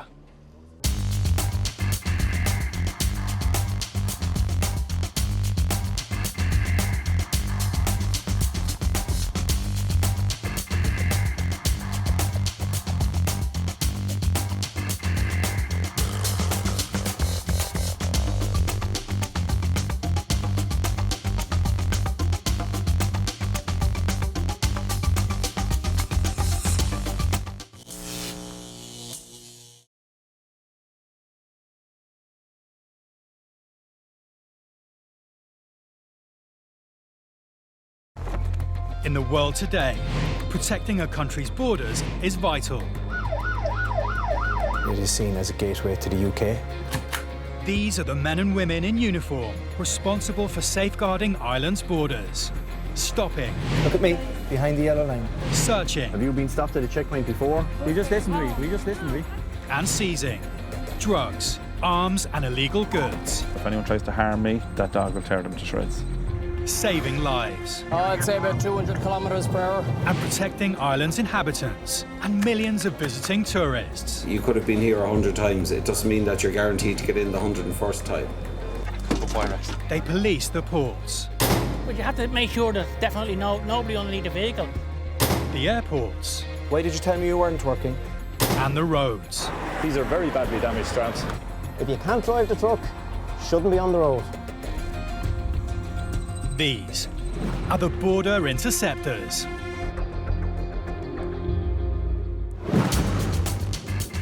Coming up, things aren't adding up for a driver and his white van is hanging in the balance. What way do you pay your insurance?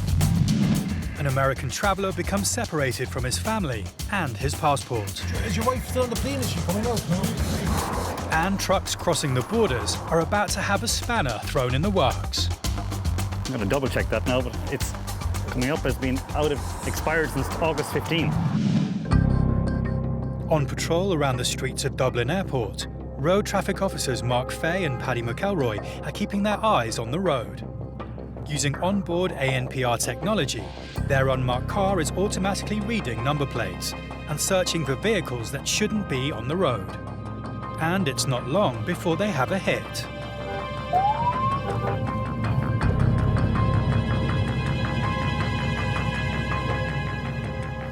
Officer Fay goes to find out why. Right, who owns the van? What's your own name?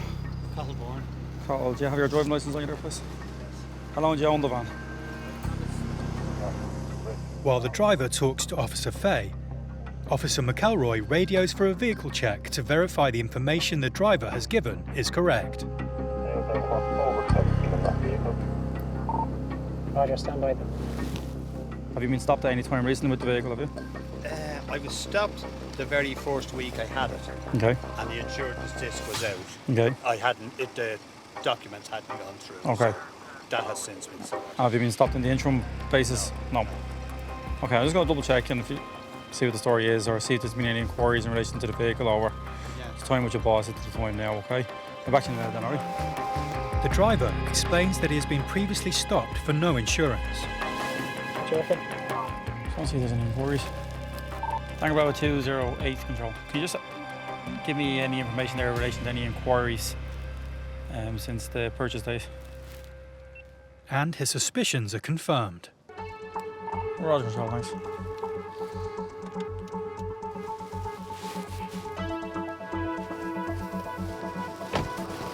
What way do you pay your insurance?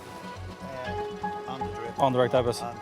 And do you miss any payments with that? So you always ensure there's the money in. But why don't you do the 3-month period then for the tax? It's €94, like, you know what I mean?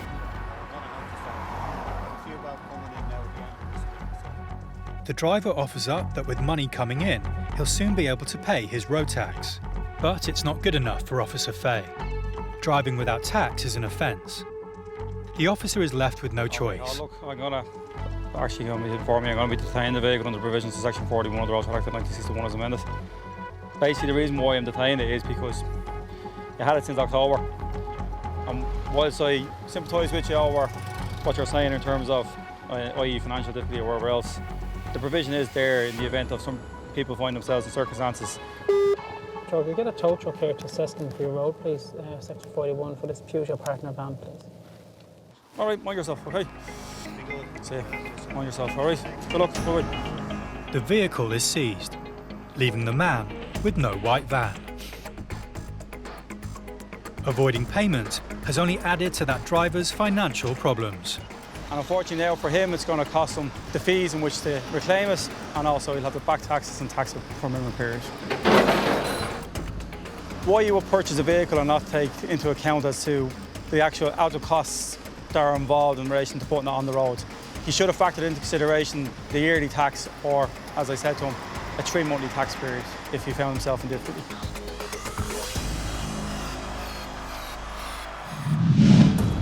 Being the most westerly of all European airports, Shannon has become a major destination for connecting transatlantic flights.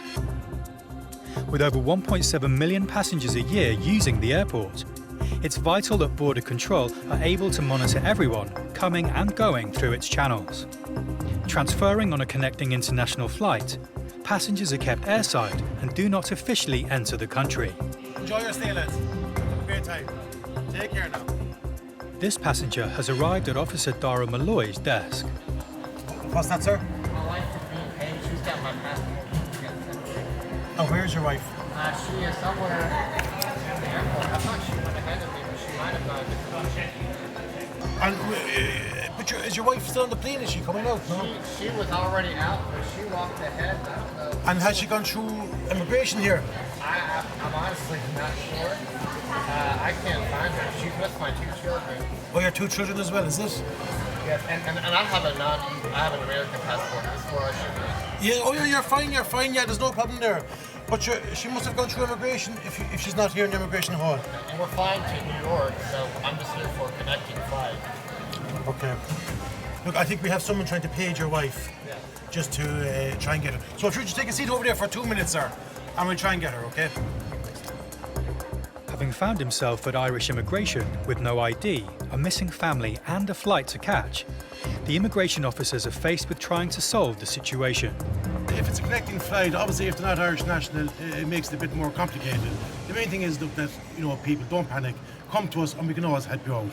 We'll always help you out and facilitate by ringing the embassy or ringing some person who may have the passport, or we'll be able to contact someone who will be able to get the passport for them.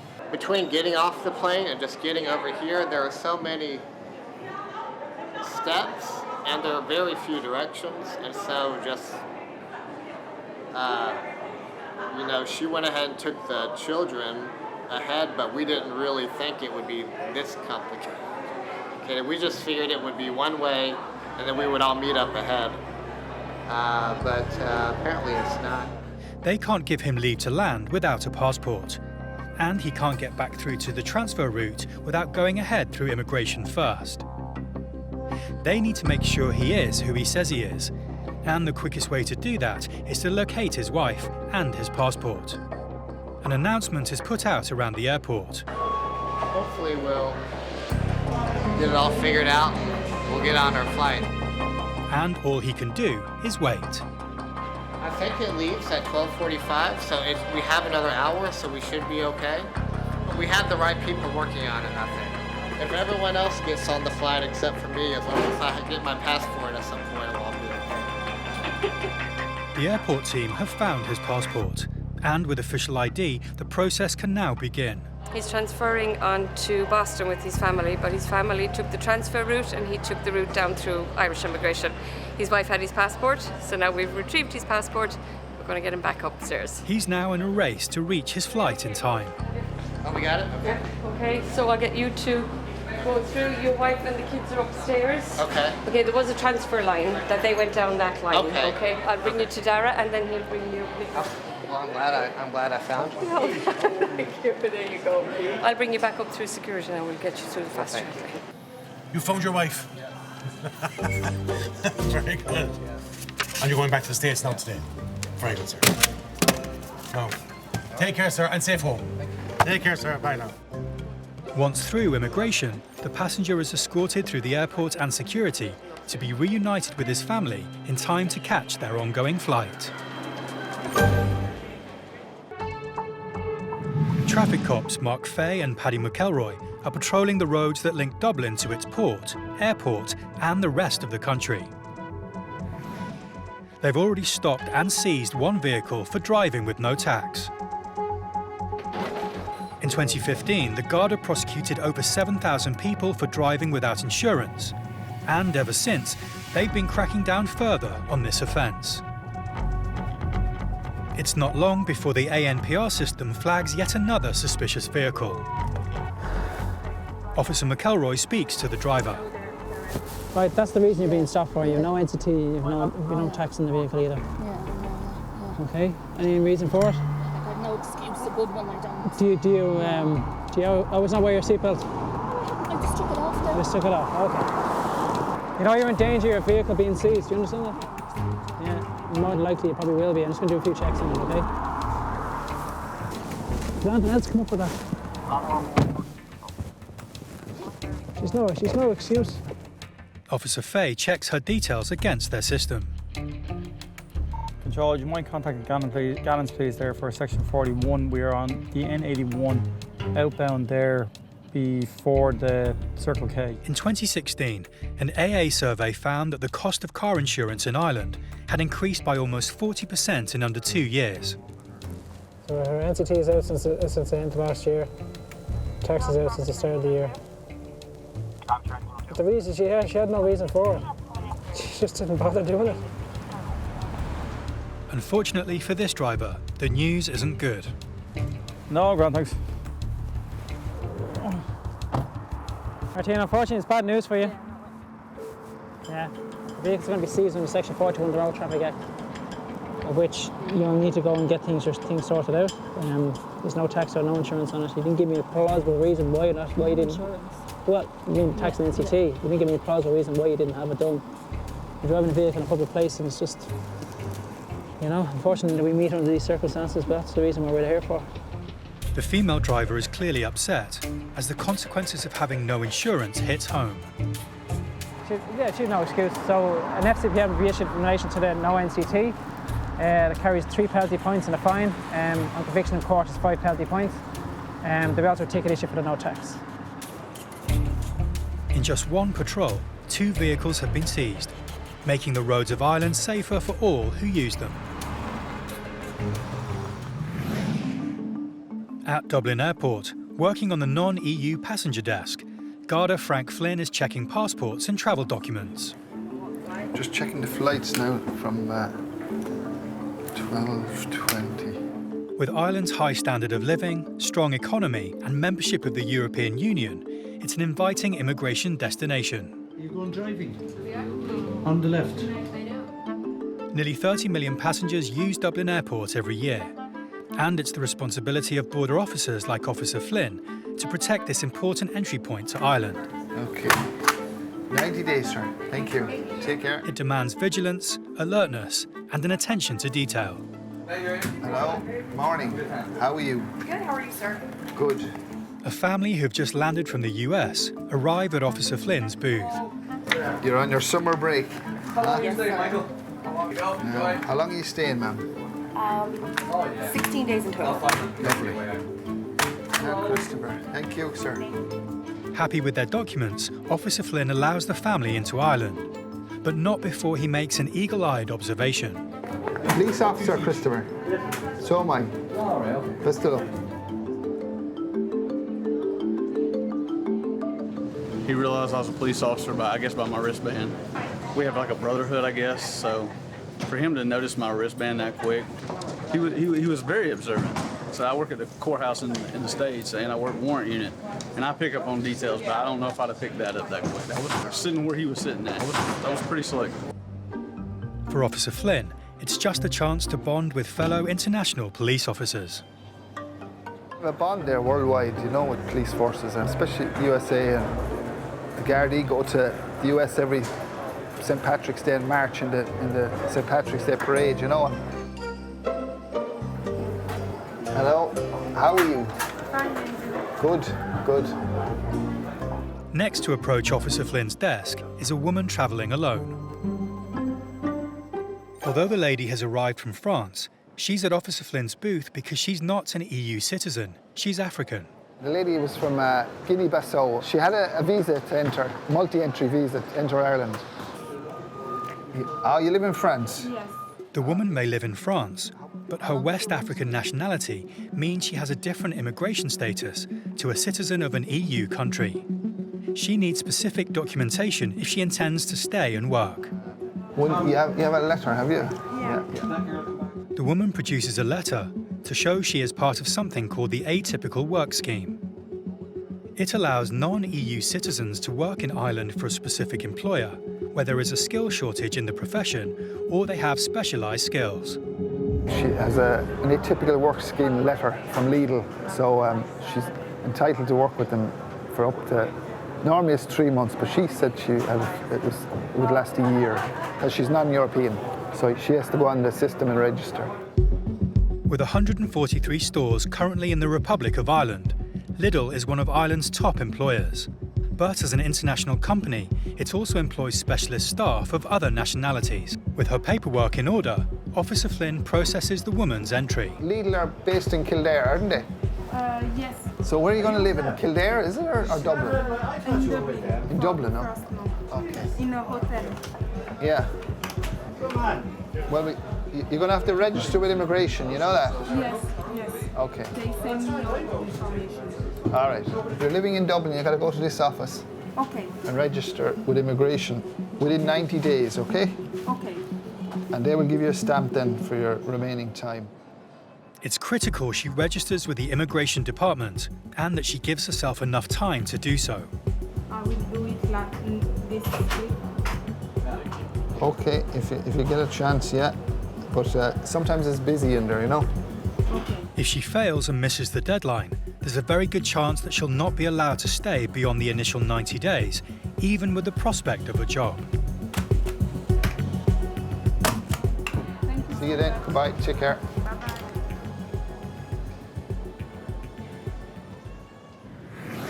In County Donegal, Vehicle Inspector Des Hughes is carrying out safety inspections on trucks at a checkpoint set up by the police.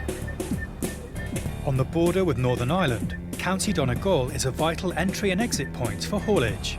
Where we are today is pretty close to the border, so we'll get lots of cross-border traffic. Some vehicles from Northern Ireland registered and Southern registered. It's not long before they pull over the first truck of the day. How are you doing? Vehicle Inspector Hughes immediately begins his inspection, checking every aspect of the truck and its trailer. They're all reading about 60 to 70 degrees, which tells me these brakes are working. Both the truck and its trailer are in good working order. But when he checks the safety certification for the vehicle's trailer, there's an issue. I'm going to double check that now, but it's coming up as being expired since August 15. August? Trailers, like every other vehicle on Ireland's roads, have to have a valid certificate of roadworthiness, and this one doesn't appear to have one. Vehicle Inspector Hughes fills in paperwork. The driver's phoned his boss. He claims the trailer is certificated, but in Northern Ireland. A&E number on this trailer. Yeah. It's tested in the north. Okay. Okay, he's just informed me that there's an A&E number on it, which is the northern trailer number, which is being tested in the north instead of the south. Unfortunately, for Vehicle Inspector Hughes, he can't confirm that the test happened. I can check a vehicle as in a truck from the north on my phone for MOT, which is their test, and tax, road tax, but I can't check a trailer. Instead, he'll need to rely on the owner sending him evidence the trailer is certified.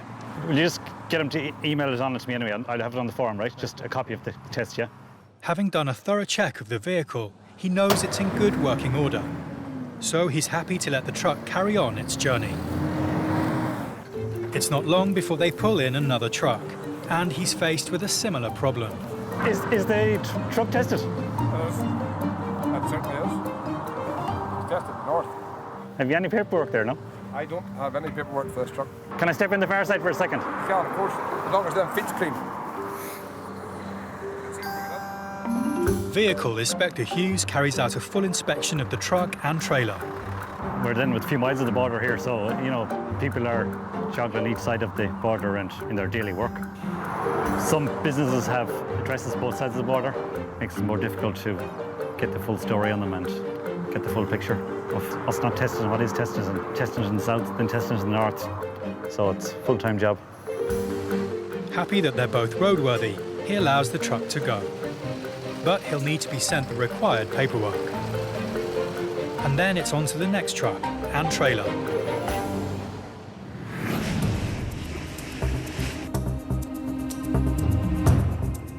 Dublin Port has become a regular stop for cruise ships from around the world. At 330 metres long, the Royal Princess is one of the largest ships ever to have berthed in Dublin. The ship is carrying over 3,000 passengers, all of which will need to be safely managed on and off the site.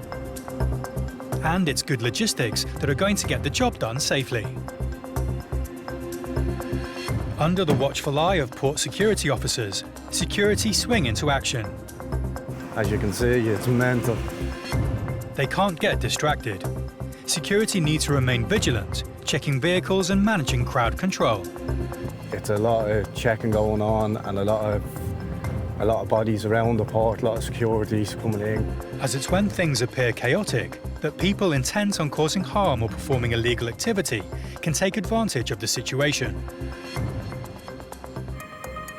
Security need to make sure that every single passenger arriving is properly screened and checked before being allowed on board.